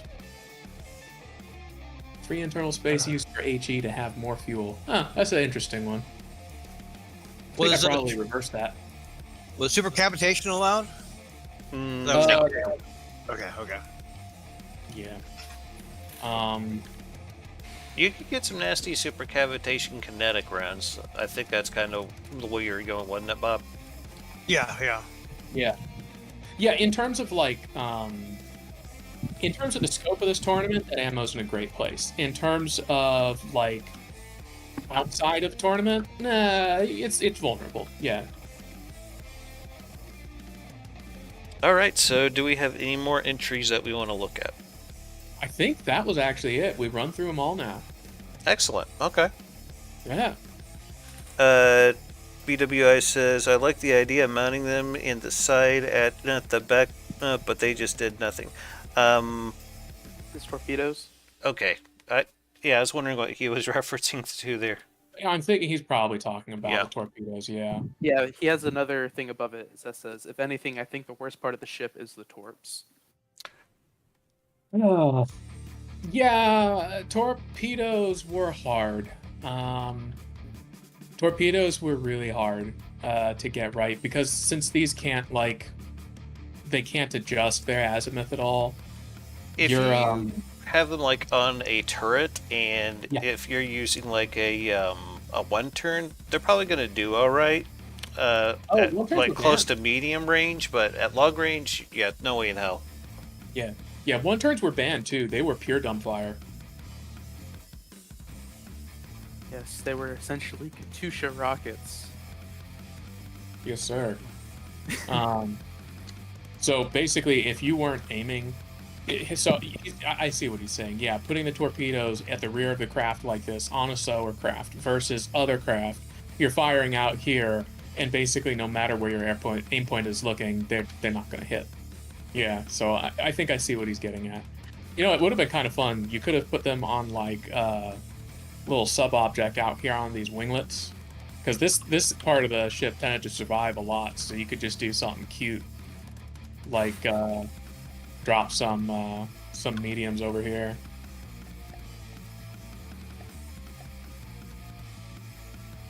And these probably would have actually been able to hit a lot of the time. Although, it looks a little bit... You're starting to get into my aesthetics when you do this kind of thing. Oh, you could have put them on top of your turrets. Yeah, that could have worked. Yeah, that actually would have looked kind of alright too, like way here, towards in the back, like remove this metal block here. Or you can do these superior build pontoons and stick them on there. Yes, you could Yeah. have battle pontoons. I think, yeah, you Honestly, could have the little torpedo hats. And there you go. I love it. I mean, it doesn't look awful, and it would already be pointing at the enemy at the aim point, just like with Fish's. And Fish had some of the most reliably hitting missiles in the tournament. So I mean, in terms of wanting to hit someone, I think this would have worked out all right. And also just deco them if you really just don't like how they look. Mhm. Yeah, I mean, and if you don't want to deco them, you could just do like the one time the metal plates would look kind of all right, would just be kind of running down the sides of this on top of this, kind of a little hat. Yeah, if he was worried about the cost, he probably could have gotten rid of some of these 94 millimeter guns and just added a bunch of torpedoes. Yeah, there are 6. I mean, yeah, I think the torpedoes would have been. Yeah, it's just one of those hindsight things, in practice, helping people in the tournament. Well, since this is the last ship we are reviewing for the aesthetics, do we want to talk about the Dama's Great Tank Spank? I can pull up the rules, and we can run through them real quick if you want. Yeah, we should note that these rules aren't official just yet, but we are getting very, very close to a final draft. We keep running into things that we want to go back and add because we think of one silly thing or another.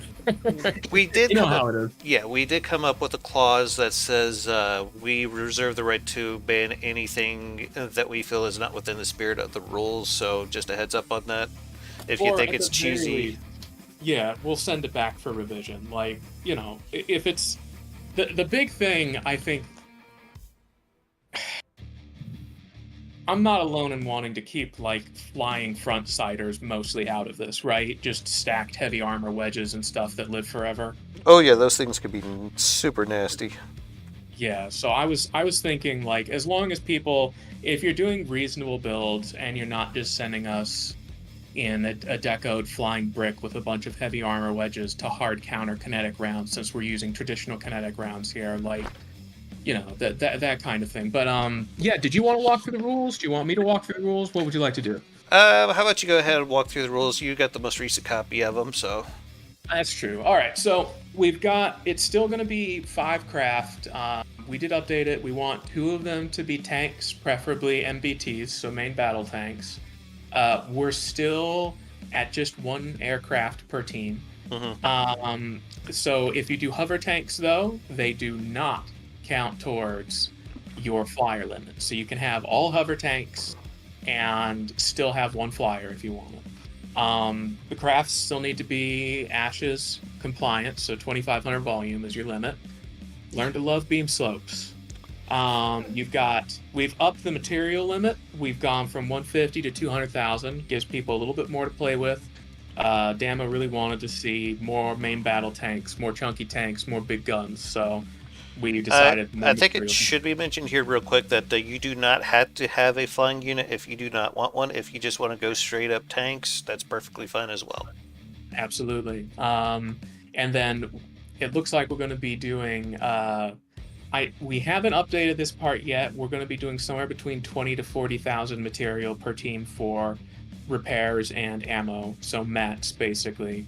We'll probably want to fine tune that number because I know 20k was meant for when it was at 150, and we might want to up it a little bit. But 20k is a lot, so you know. Mm-hmm. And then materials that don't get spent on your entries get added up to basically doubling that amount, so you get more mats and ammo in reserve, if that makes sense. So if you have 180,000 mats in entries, then you would get 40,000 materials for repairs and ammo. Purpose-built rammers not allowed, and definitely no spin block rams or anything like that. I think we might have had a question there. Oh, did we? Yes. I'll try to keep this. I don't want to ask too many questions on it. You're good. But when it comes to the spawn stick, I know you said probably to make one, but would it be better to make a standardized spawn stick? I was thinking of doing an expandable. Not a horrible idea.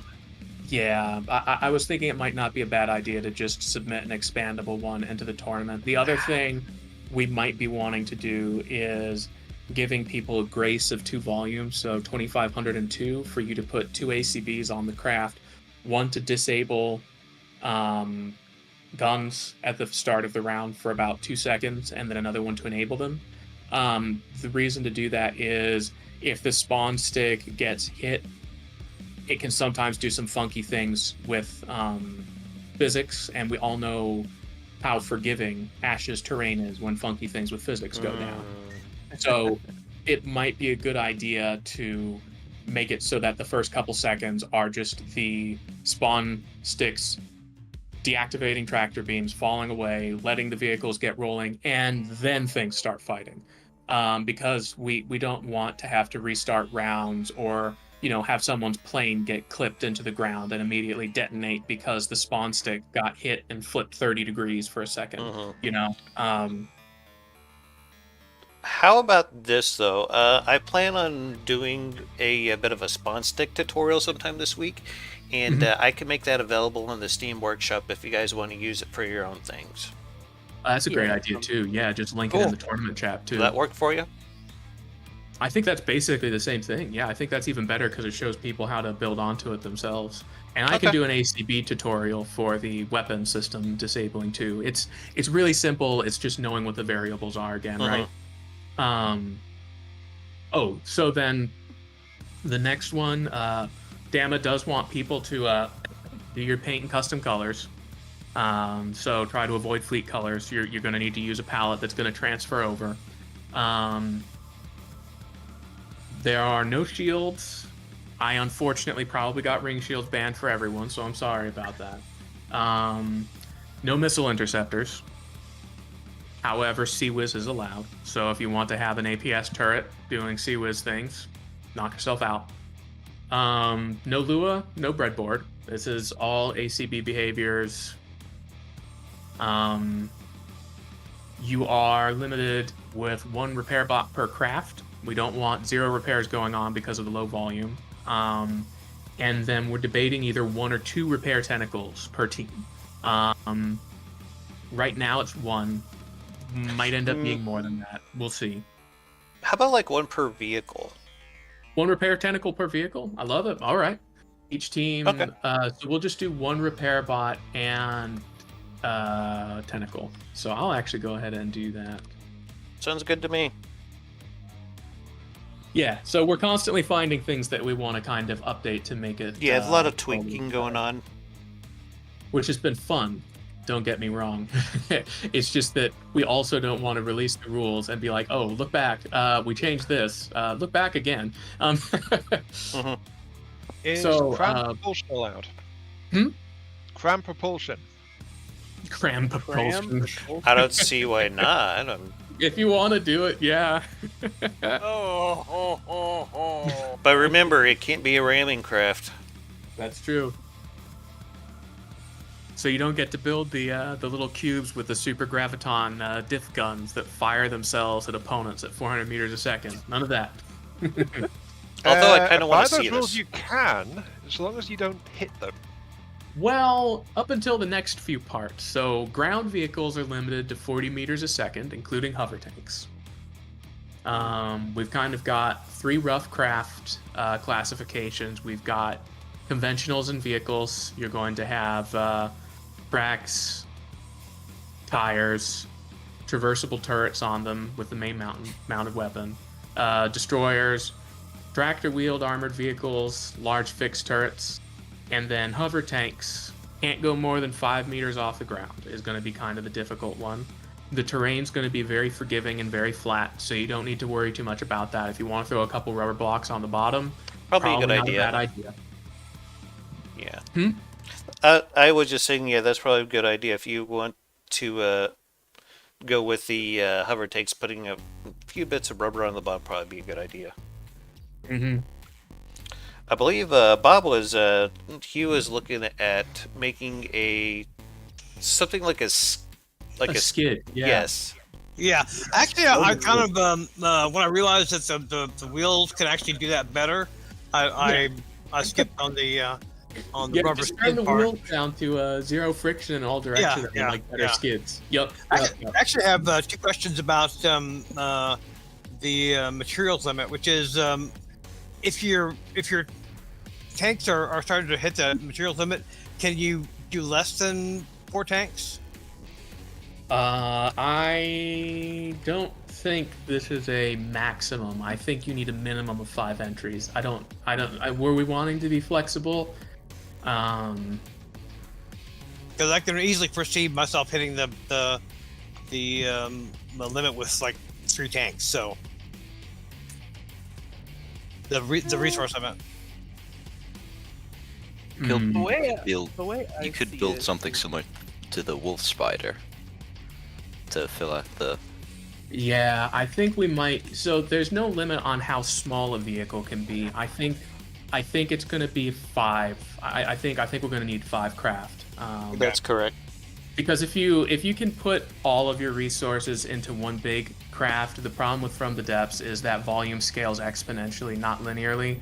You're going to be, however more materials you can put into the craft compared to other people's ships, it's going to make you more than that amount of materials more durable and have more firepower, if that makes sense. Like a 50k material craft is not equal to 225k material craft. It should be able to kill both of them very easily without trouble. So I think letting people have fewer craft is probably not going to be a good idea. Okay, so that being the case, would there be any consideration possibly for going up to 200,000 material? We are 200,000. We're 200. It's not 150. We're 2,000. Okay. 200,000. Yeah. All right. Yeah, that was one of the first things that got changed was we upped the material limit.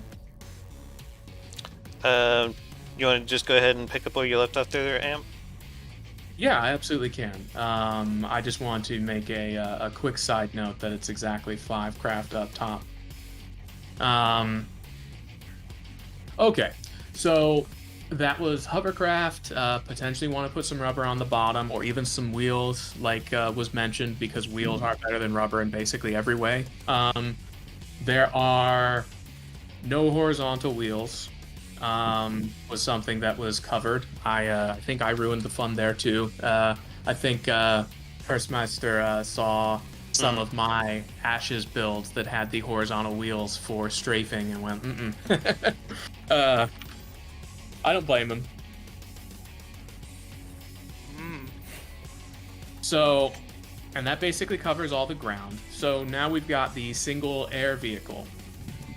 Aircraft cannot go faster than 100 meters a second and are limited to a 400 meter ceiling. You know, if they pop up above it every once in a while, it's probably going to be okay, but they're going to be getting disqualification points. So you might want to set the max height to closer, maybe 380, 350, give you some wiggle room. And then we're also making it so that aircraft just straight up can't use point-at behavior. You know, we might permit some point-ats for helicopters, because helicopters doing bombing runs is a little bit awkward, and we get that. But we really want to avoid front-sider gunships, because they're more or less the strongest vehicle type in the entire game. And it doesn't fit well in the scope of the tournament. You have somewhat thrown a wrench into one of my projects that I was starting to work on. It is a air superiority fighter.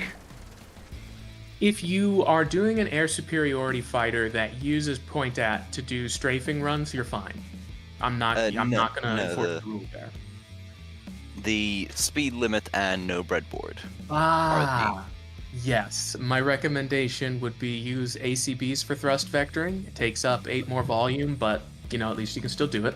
And 100 meters a second is a little bit slow for aircraft, but we want tanks to be able to hit them and not be stuck waiting for the full round timer every round because someone's got a 250 meter per second tiny little jet running around with small missiles. Yeah. Dama, I'm probably gonna go with a helicopter instead, because you can make it bulkier. Oh, look at this cute little thing. No, it's Love the colors, by the way. Oh, it's got the simple cannons on it too. I like that. Yep, these grenade launchers, I keep hearing from Heitzmeister, they're pretty good with using Hesh, so...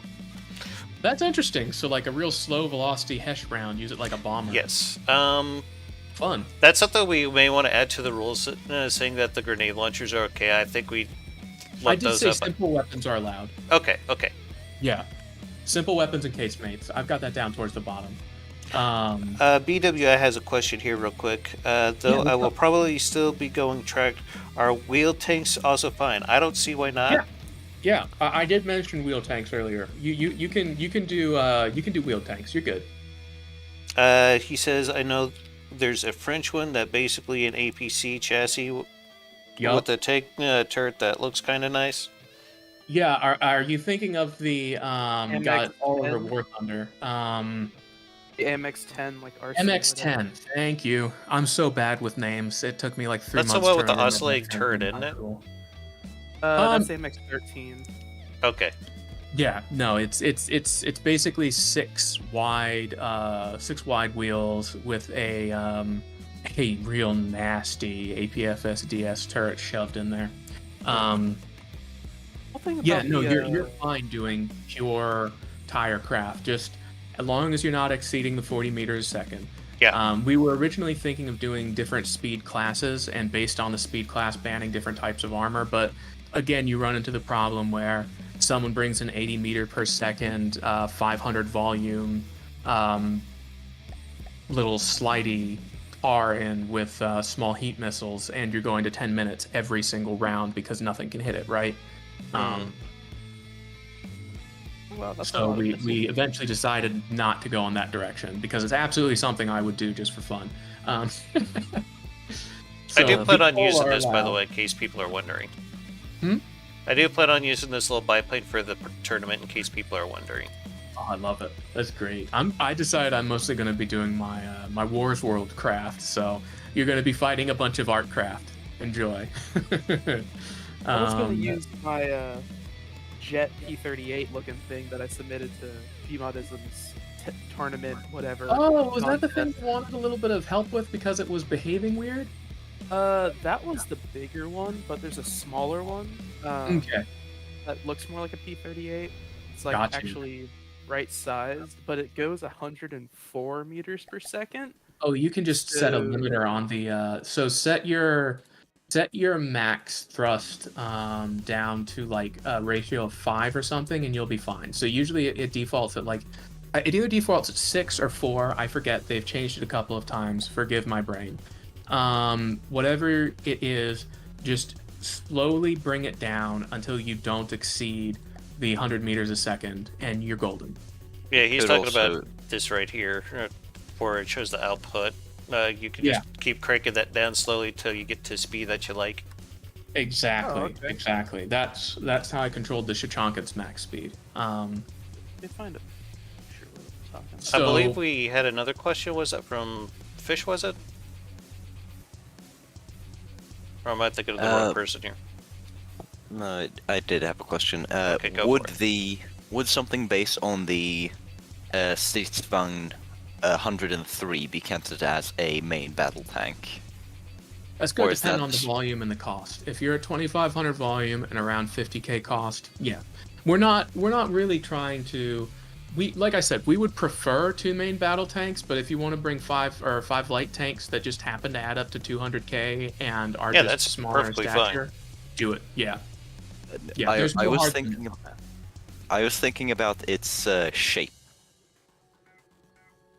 The more because- diverse and interesting shapes you want to bring, the better. Yeah. If you So, want them yeah. all to look different, that's fine too. Yeah. Well, I sent Amp a screenshot from the Wikipedia article. Let me take a look. Oh, yes. Oh my god. Yes. The STRV 103. This is another one of those crafts in Warhammer that gets a bad rep. If you Love that want thing. to try to make this beautiful frontal slope and put it in the game, please do. And I not only will I count it as a main battle tank, but I will gush over it because I love this thing. We might be getting 2 of those because I have one and it's half finished. So there might Cool. be 2 103s. Hey, the more the merrier. No, that's yes. I will. That it kind of fits into that weird light/medium vehicle. So I get what you're saying, but since we're not making any hard distinctions, you're fine. Does that make sense? Yeah. Cool. I was also kind of. I had a funny idea of just having the paint scheme for all my vehicles just be the Swedish flag. There you Dude, go. yeah, Go for it. absolutely. I don't know if that I is a love little that. too outlandish. No, I mean, if you just want to do the good old blue and yellow, go for it. I'm fine Just with do that. it. Hell, I'm Oh, part my Swede goodness. myself. Art Sweden, let's go. Yeah. Blue, yellow. I think that will look fantastic. Especially because that whole front section of the STRV, it's basically a canvas, right? You can easily get a nice looking flag on that. Yeah, love it. Absolutely encourage it. Slope is kind of difficult to get right, looking right though. I will Almost say. impossible, but if you guys pull it off, I'll love it. I don't think that the 4 meters have a gentle enough slope for that thing's sloped armor. But you can get I've close. echoed them, so So, gunships are still allowed. If you want to bring a flying battleship, like a Grey Talons craft, airship, and have it be a one-sider with all the crams on one side, don't be stupid about the armor scheme and you're going to be okay. Does that make sense? You know, don't just, on the side that's going to be facing damage, don't just make it a bunch of heavy armor wedges and stuff. Armor both sides, make it a decently real, decently beatable craft. Don't make it 100 meters a second, exactly bobbing up and down, left and right, all over the place, and impossible to hit. We want this to be interesting to watch and fun to participate in. So if you do bring something like that, it's going to be under additional scrutiny. So just be aware, because it's so easy with airships to make things that ground vehicles just have a lot of difficulty dealing with, and we want to try to avoid those feels bad moments. Because aircraft, quote unquote, in a game where the atmosphere appears to be helium jelly, You're not wrong. they're very, very strong.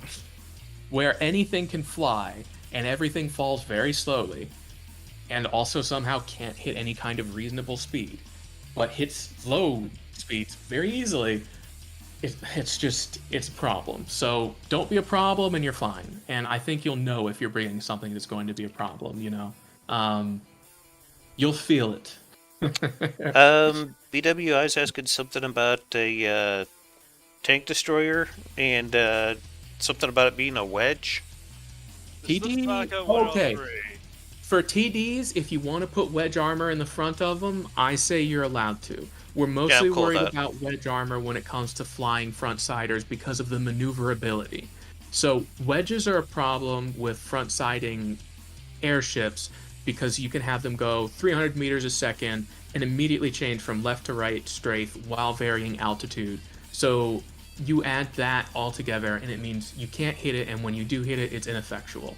If you're on the ground with a tank destroyer, so I guess I would say if your tank destroyer is a hover, be careful with the wedges. If your tank destroyer is a conventional tank destroyer that is on the ground on treads or wheels, you can use wedges to stop APS rounds. You're good.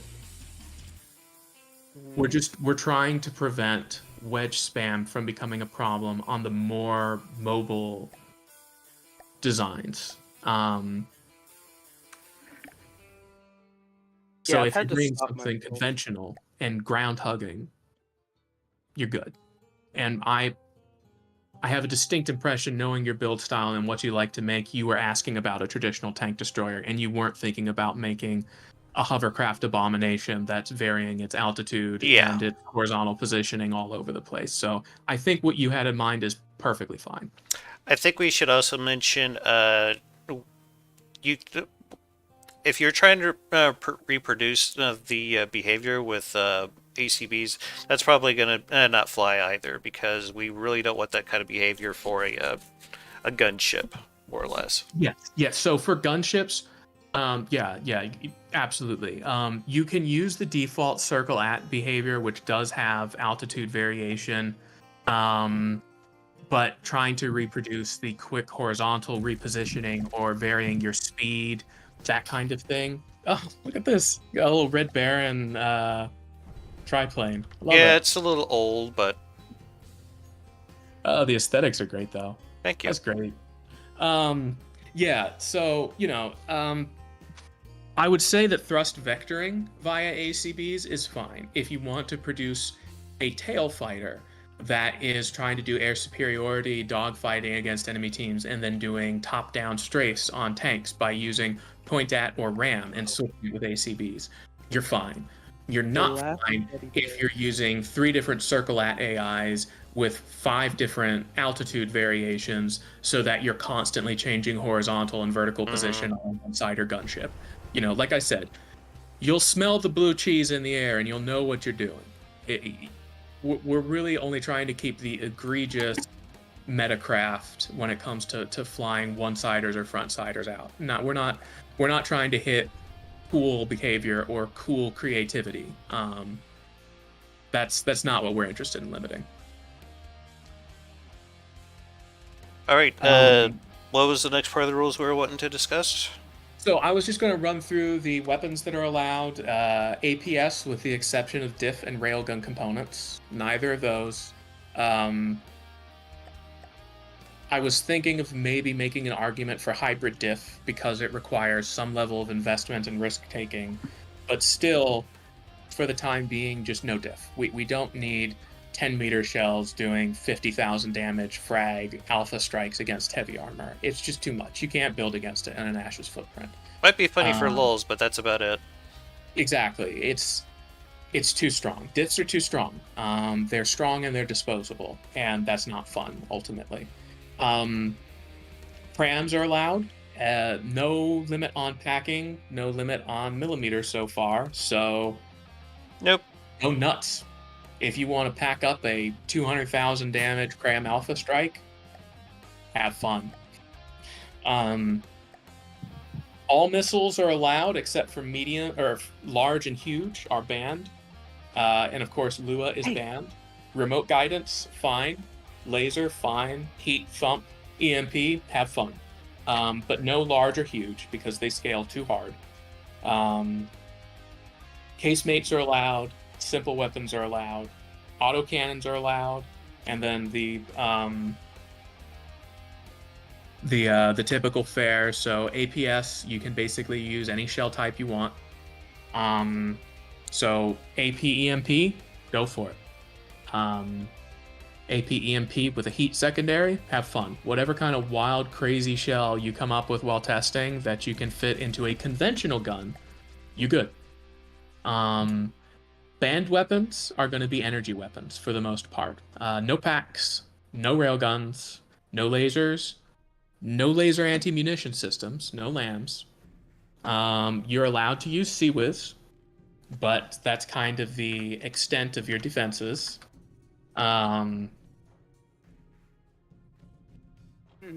Missile length.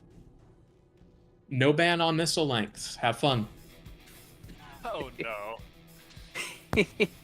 What's the rationale behind banning anti-missiles?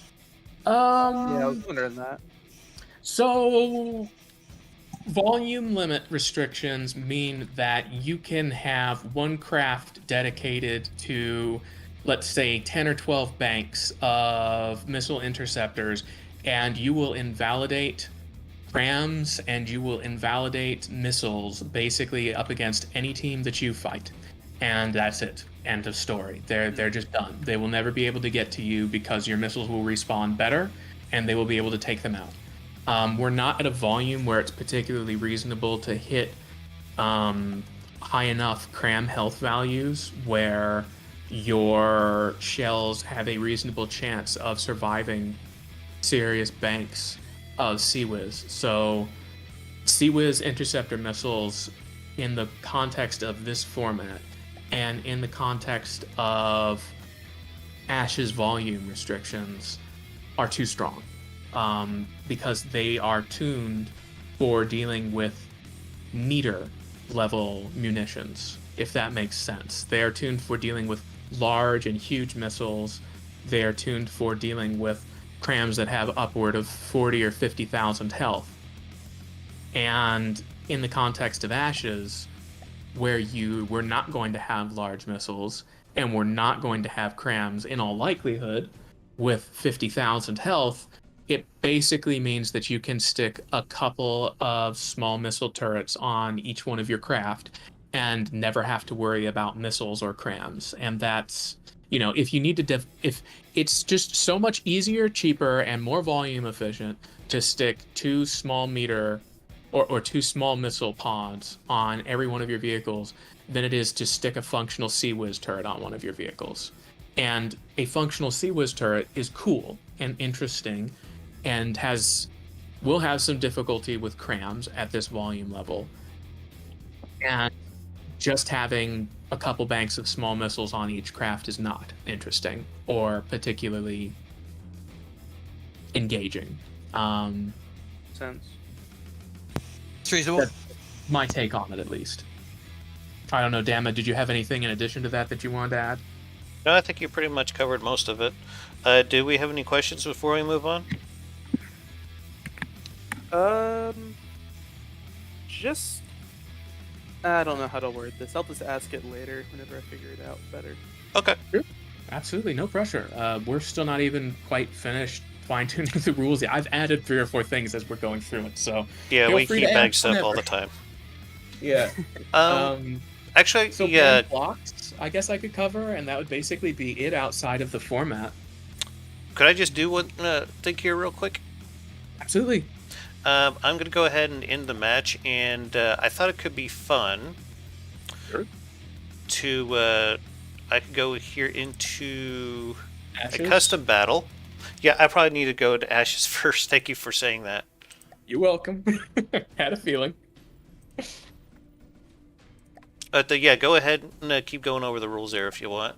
Oh, yeah, sure. While you're getting that set up. Yes, go for it. Banned blocks, no rams, obviously, no particle cannons, no laser components, no railgun components, no burst cannon simple weapons. These things are massive cheese because their weapons spawn inside your craft if your craft is closer than 30 meters to the target. So they're basically free heat, and they also cause an inordinate amount of lag. So no burst cannons, please. No steam jets, no ion thrusters, no ring shields, no planar shields, no missile interceptors, no Lua or breadboards. And I think I accidentally talked over someone. What was that? Oh no, I just said Okay. I'm just gonna say something about the vehicles in the background, how they all look like fish, but Yes, I love those. They're so cool. Some of the new Twin Guard craft are beautiful. also the Deepwater Guard Sunfish is personally one of my new favorites. Yeah, the Deepwater Guard overhaul. I don't know if you noticed, but they put up a bunch of new bounties for Onyx Watch is getting a redesign. They're going heavy into paddle boats. Honestly, that makes a lot more sense. I always thought that some of the things, even though they fit They the didn't style, have a they don't unified aesthetic. Yeah. Yeah. Yeah, you're right. I like the paddle boat. They're going heavy into fortresses. That the castle look. They're basically going all out on buttresses, floating castles, and paddle wheels, and I think that's super fun. So as far as match rules, 10-minute time limit. All rounds are going to be 2 out of 3. Highest combined force health percentage at the end of 10 minutes, if both teams are still alive, is going to win as per usual. Teams are going to be rated on aesthetics and performance. Judges are going to not be able to rate their own craft, of course. The battlefield is going to be 2K meters, so 2,000, and craft need to stay within 1,800 meters of each other. Because this is a team fight, we upped it from originally wanting to do 1,000 meters because From the Depths has problems determining how far anything is from anything else. And there's a lot of situations where one craft can end up counting down its disqualification timer while within 1,000 meters of a craft that's chasing it farther away from the other craft. But it's counting itself as being farther than 1,000 meters from a craft on the other side of the field. Or two craft are fighting each other and one of them dies and suddenly the other one's disqualified because they chased each other away from the group. So we wanted to be more lenient with that, you know. Again, if we look at your craft and it's got a point-at behavior and it's telling itself to stay 1,800 meters away from everything and it's just going to back itself up into a corner, we might send that back for revision because we need to be reasonable here. But yeah, we didn't want things getting disqualified for no reason either. And with 1,800 meters, considering aircraft, they're moving 100 meters a second, yeah. They're 400 meters in the air. So they're basically at a disadvantage of 500 meters all the time. So they're already getting disqualified for being 1,000 or more than 1,000 meters apart functionally. So, you know, it needed to be a little bit lenient. Teams are spawned 800 meters apart. Ice Master's going to be making the map for the tournament as well. So big thanks and shout out there because the land generator for From the Depths is not fun at all. And then we're going to be trying to roll the matchups with a random number generator. I may be able to talk Dama into doing some light seeding. And we're also definitely going to be intervening to make sure that we're avoiding duplicate rounds and duplicate matchups. So there's going to be a little bit of manual interference, which I volunteer to do because it's a lot of staring at numbers in a spreadsheet, and I'm the kind of guy who likes himself a migraine. But Yeah, yeah. So that's basically it as far as the rules go. Any questions on that, guys? Nothing on that. Really? Did we give the due date for entries? Oh, July 1st was what we were thinking. Yes.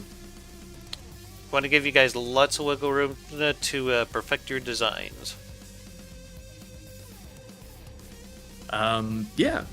And for me, I have to figure out something for a flyer because all of my my Ashes compliant flyers are not going to be something that I want to throw in the tournament.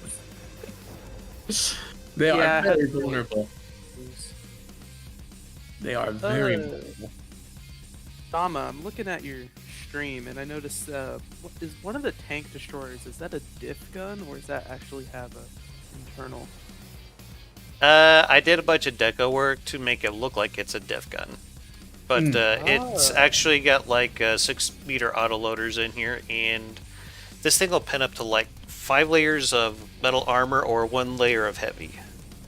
So this was one of the things I was Nasty thinking. tank. It sounds like a nasty tank. This is one of the things I was thinking might be a possible exception. This is a hybrid diff. An H diff, where you have 2 different kinds of shells loaded.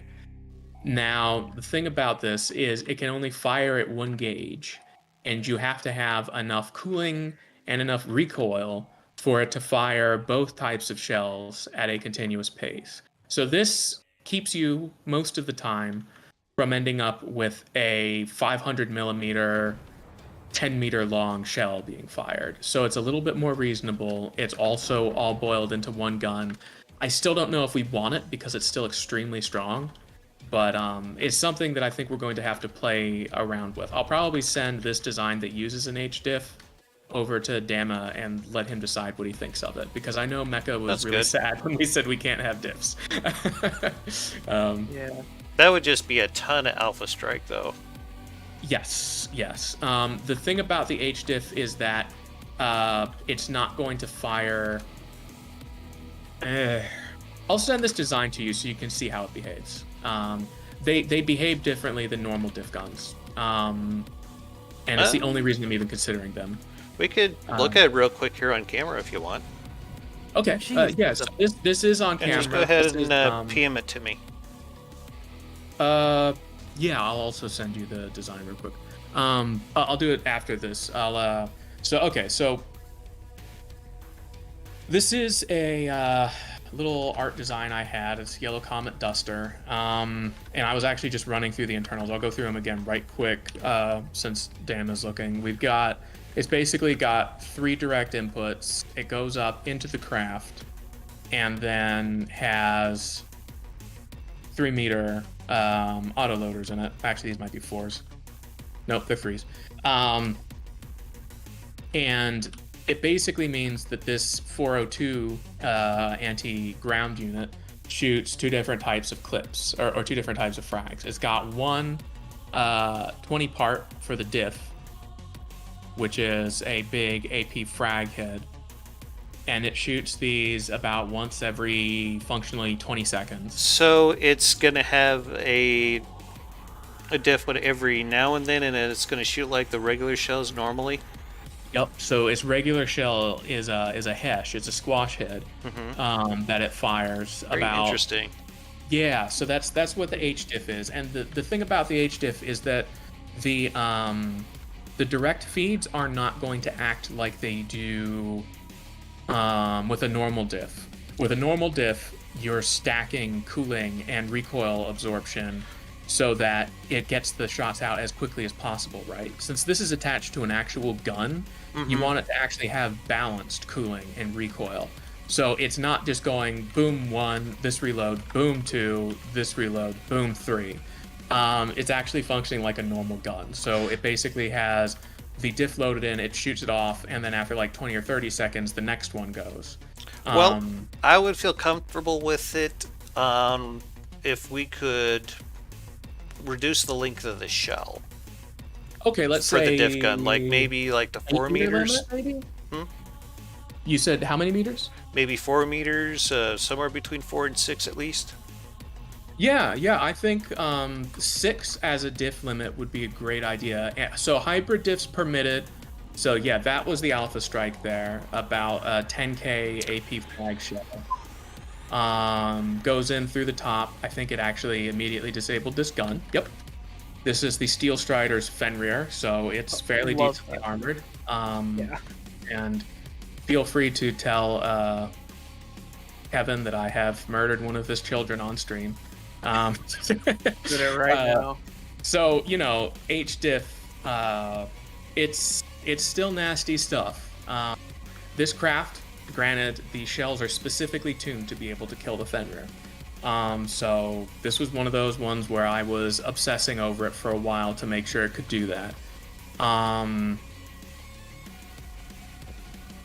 Fenrir has caused me a lot of trouble. I completely understand. It is very good for its price and volume. I tend to do this where I build my craft to just beat one craft in particular that I pick out.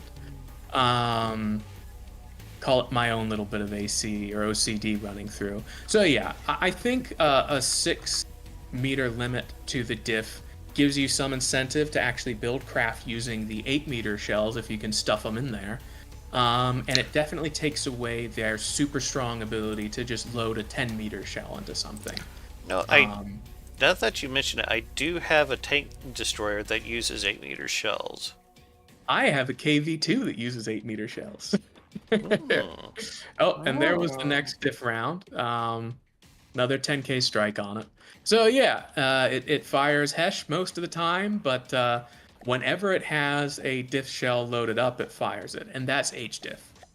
They're explosive. If your rounds are explosive, they are higher risk because you actually have to invest input and time into it because it's one of your main weapons. And you can't just have it be sacrificial strapped to the tap of a tank like you would with a diff gun. So I'll add it. I'll say HDiff are allowed max 6 meter shell length. I think that sounds great. Okay. Yeah, no, I'm cool with it. Scared. Fantastic. That was something I wanted to talk about. Yeah, the let's see, where's that little sucker? I just got done converting this guy.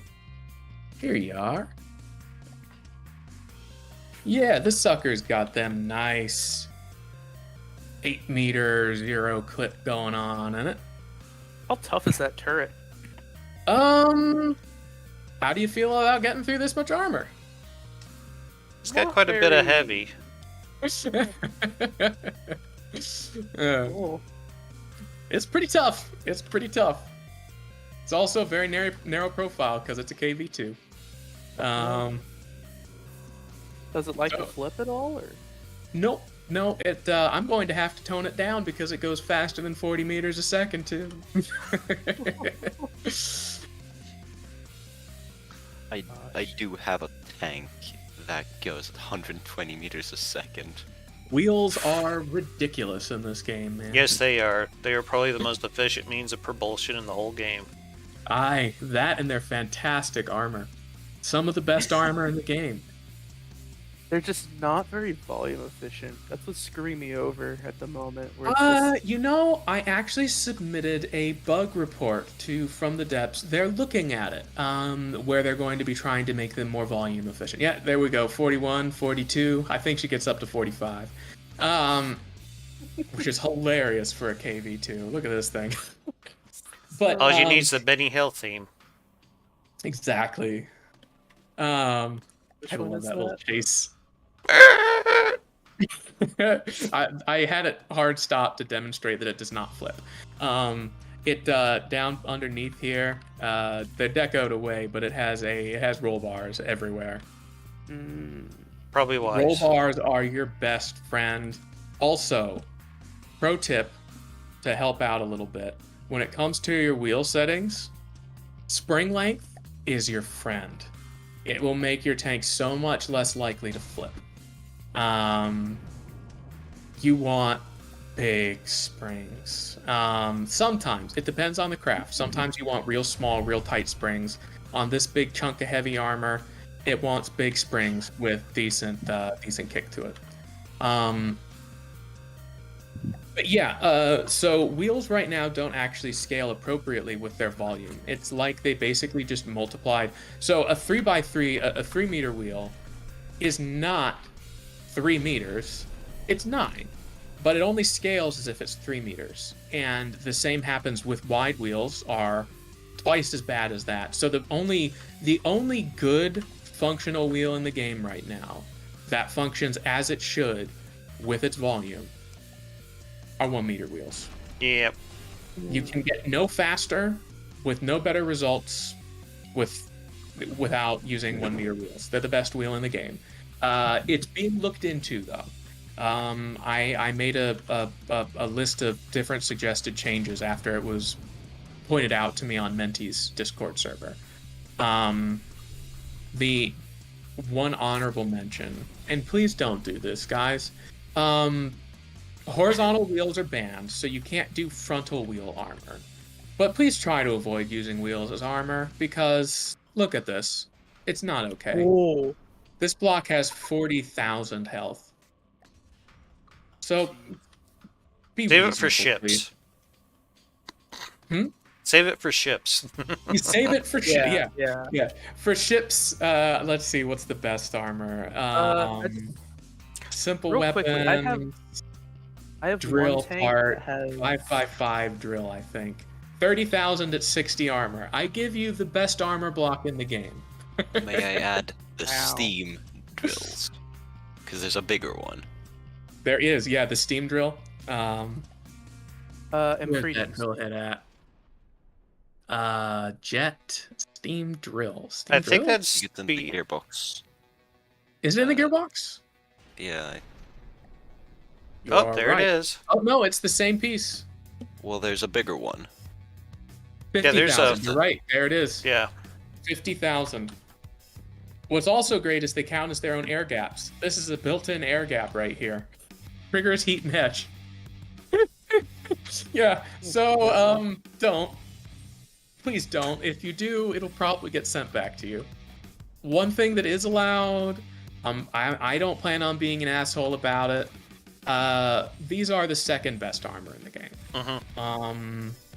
Be reasonable. If is all I have to say. you think it's too cheesy, then it It probably probably is. Man.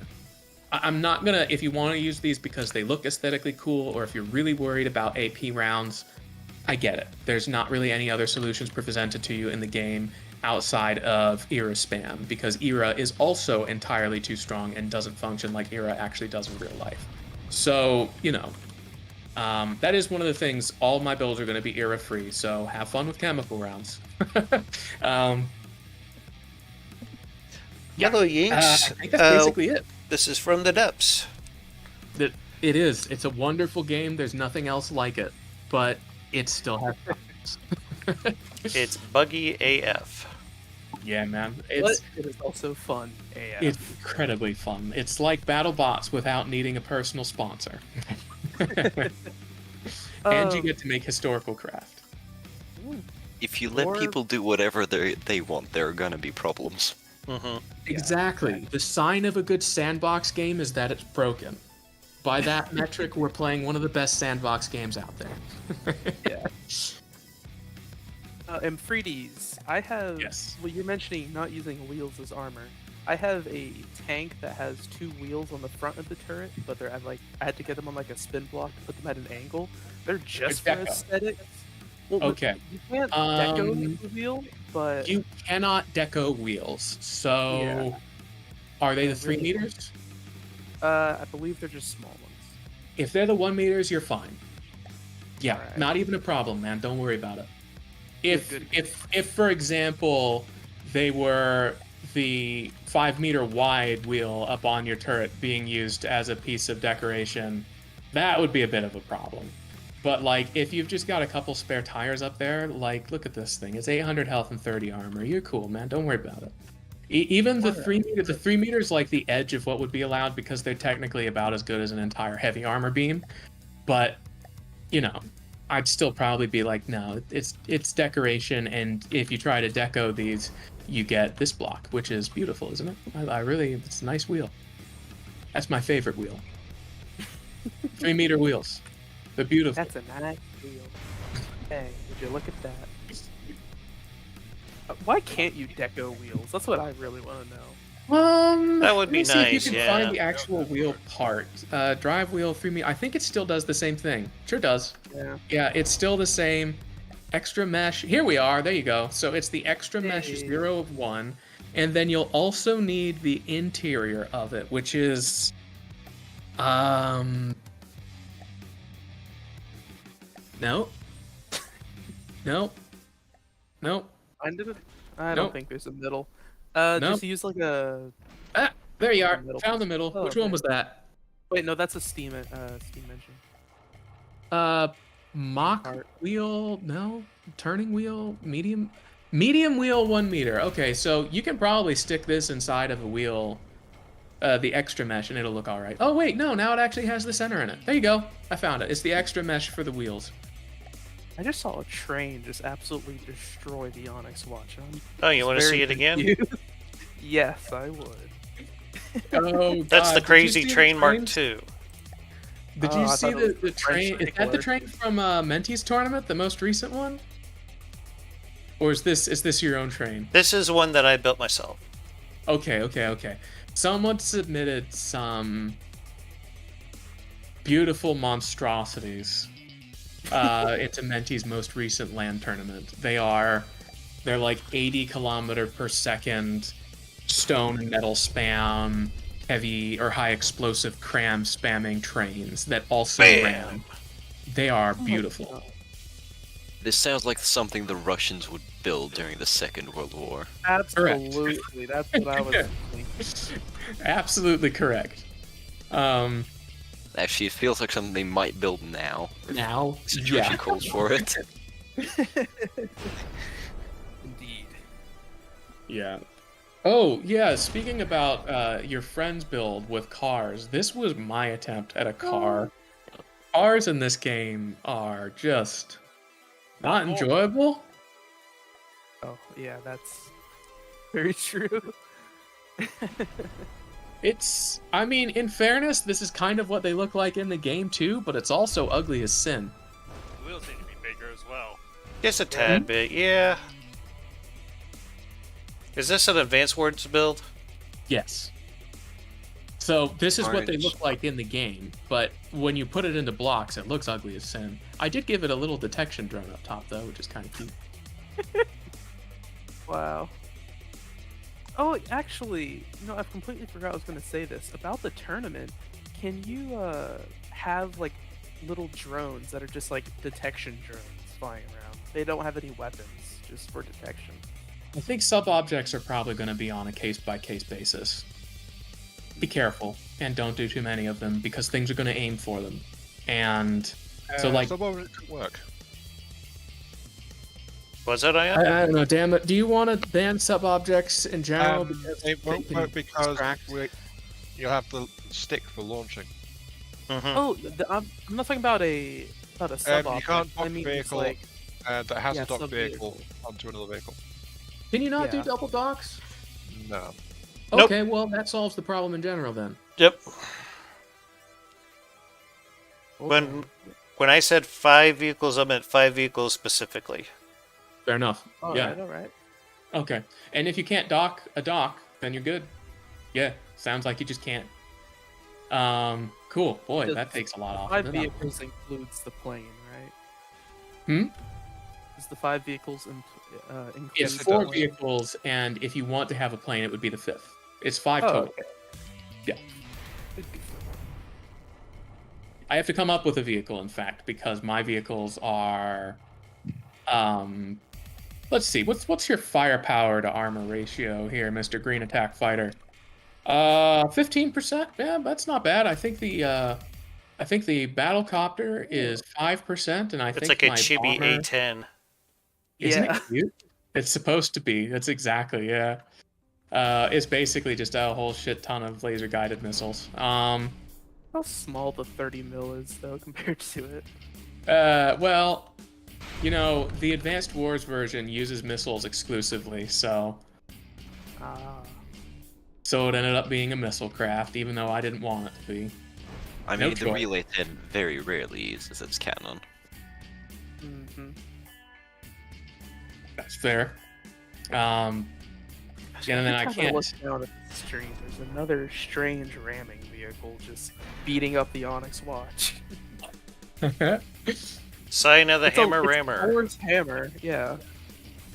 Of course, I can't use the bomber because large missiles are banned. It has 10 large missiles. Yeah, I've actually used several of these in a campaign that I did not long ago.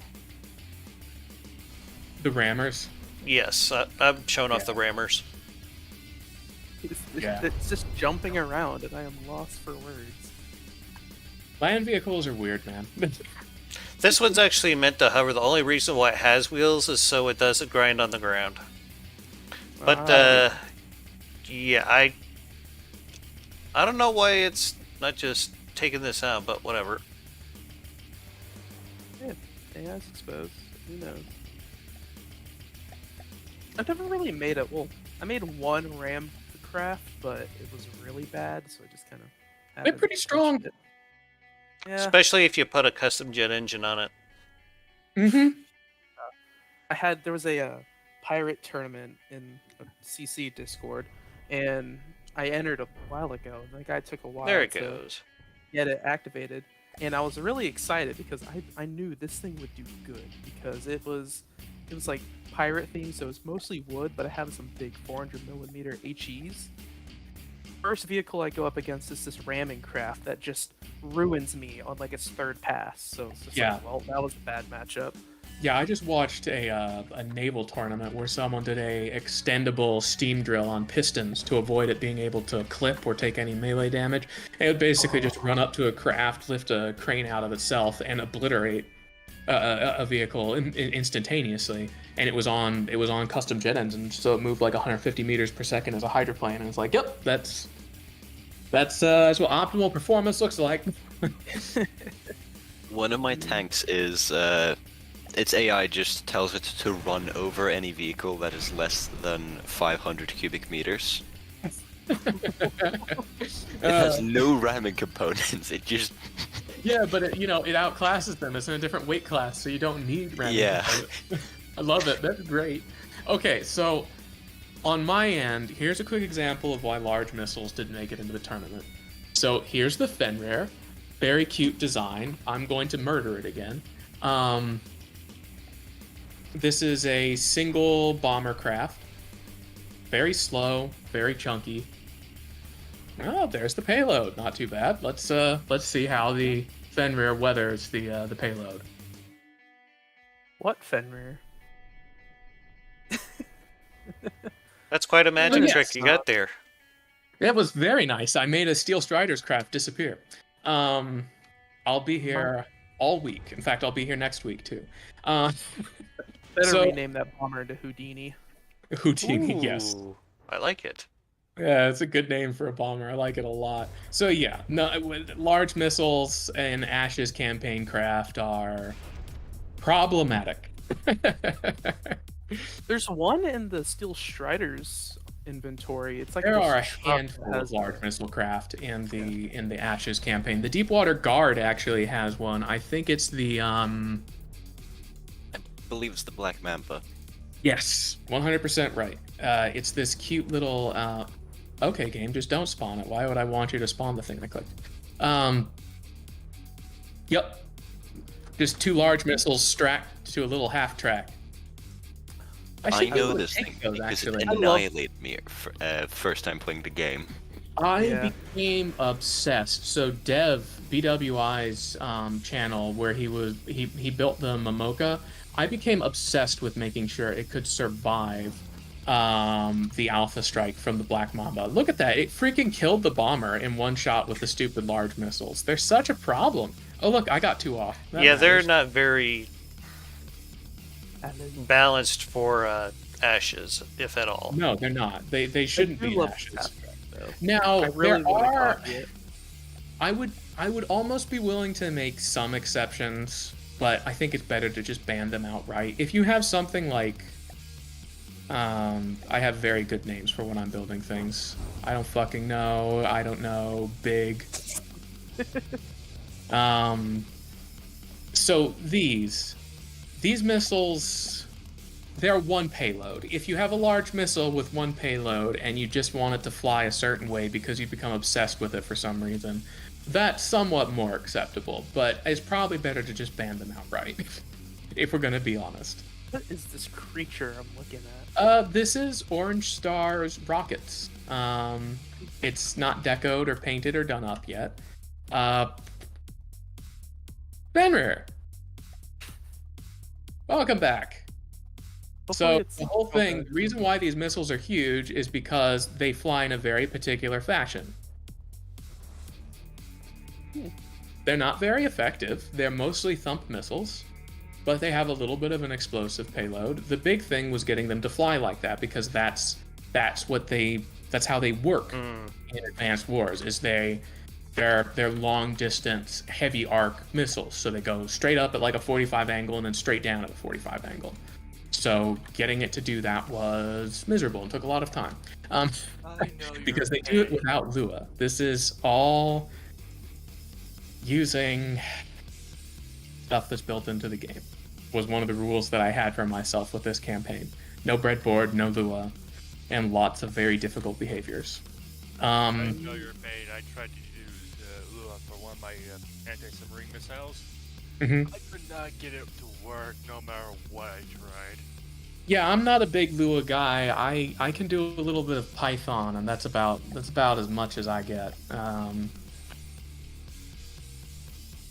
I don't think I've even touched Lua at all. I looked at it whenever someone was doing a fighter plane. I wanted to copy it because I liked how it performed. And I looked at it, I was just like, will this work? And I broke it. To be I honest, can send breadboard's a you. lot easier. Yeah, I can send you a real basic tail fighter breadboard if you want, or I can send you an ACB setup that does tail fighting that I came up with for tanks for the for BWI's tournament. I would like that, yes. Okay, yeah, it's I think it's a 9 ACB setup with 3 behaviors. So it's not too bad. I really do prefer doing things with ACBs when I can. Simply because Dang, that helicopter just... it Disappeared. It feels, Yeah. You should see this it thing. feels more appropriate within the French scope of the stickler, game. there you go. This is the one that little Kari helped me with. Yeah, I remember. I'll take a look Watch in what just a sec. I just shut my stream down. I totally forgot it had been running this entire time, so oops. Oh, yeah, good. The video's only 4 gigabytes. Yeah, that's... Uh-oh. Oh, were you recording all the, Yeah, I accidentally kept recording after all the rules and stuff. Whoopsie dipsies. Oh, Oh, well. there go. Come on, get closer. I know it can do some serious damage. I've seen this work. It's on a 2-axis turret. This little spin block here. And it's set up to extend whenever it gets within X amount of meters. This reminds me of those, Terraria maces. How they look. Alright, well, since we got basically all of that out of the way, I think I'm going to hop off and actually get some lunch because my body's starting to shut down. I need food. That's fair. I've been Okay. It's been like 3 May I hours. just inform you? You're gonna regret letting us use any length of missile. Yes. I'm considering Yeah. doing a couple of artillery craft that use 10-meter long heat missiles, so knock yourself out. Oh no, I And- have a and- 30 components medium missile. That prepared. sounds amazing. So, 15 meters long. Thing about the Yes. on the half track. Not gonna lie, I kind of want to see this. Yes, no kidding. I'm really looking forward to watching it perform. Sounds very vulnerable to sea whiz. One thing I'm gonna say. Yes. It is. Indeed. Good. Also, if you're Okay. moving faster than about... if you're moving more than twice as fast as a dead snail, you're gonna avoid it. I don't know if I can get there. I've never moved that fast in my life. I feel personally attacked by the suggestion that such a speed is possible. Speed is life. I feel your Speed is pain. armor, speed is life. Speed is key. You know what they say. Problem has been completely fixed by just adding one turning thruster, apparently. Emfrides, I was going to ask you about something. Yes, sir. So, I was originally going to do this for the Balls of Steel tournament, but it didn't end up working out.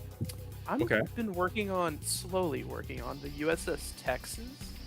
Okay. Like, exact length and, like, kind of dimensions. But, I cannot get this hull correctly. And I was just Oh, wondering no. if you would like to help me work on it.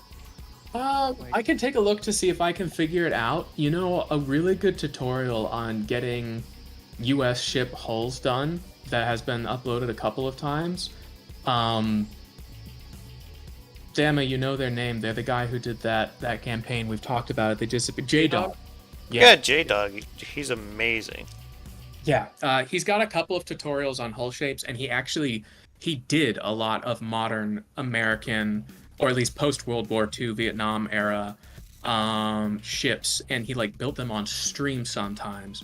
So you may actually be able to find something that helps you out there. He's got a whole bunch of different tricks, including using spin clipping, which is, you know, it's what you got to do if you want the right angle sometimes. Yeah. But yeah, I could take a look at it and see if I can help, but in terms of getting the look, it does look like a P-38. That's one of my favorite planes, is the P-38. Oh, you The finally saw Lightning that. is such a gorgeous ship, or plane, ship, airship. Everything's a ship. Yeah, I had made that just off of my own thing, because I was just sitting in there just like, dang, the Phantom really... I want to try to convert that into like an atmosphere Atmospheric dogfighter. flyer. Yeah. But I wanted a strike fighter, and I was just thinking while I was playing War Thunder, and I got killed by a P-38, and I was like, that's the thing I'm going to use. I love it. I got something here that's loosely based off of Texas. Ooh. Well, I'm going to have to hop off, guys. If I don't eat soon, I'm going to start running into All right, problems. you take care, man. Alright, Yeah. see ya. Take care. Yeah. Later. Like that. Yeah, that's what, kind of what I was going for. How long is it? Let's see here. 224. Oh, so it's a bit longer than the actual. It's got a bit more DECA too. Dang, I do like it. I can send it to you if you want. Yes, please. If I send it back and the turret caps are mysteriously gone, I don't know what happened to them. Just saying. Well, that's the reason why I send these out, so people can use them however they want. Yes, thank you. I think I'm gonna hop off as well, take a shower, get food. Ugh. Okay, later, Cringe. Actually, I think I'm See going ya. to go ahead and wrap up my stream there. It's probably a good time to start shutting it down. So, that said, I'd like to thank you all for watching. If you like what you've seen here, please let me know with a like, comment, or even better, subscription. You guys have yourselves a hell of a day, and keep your hammer high. Later, guys.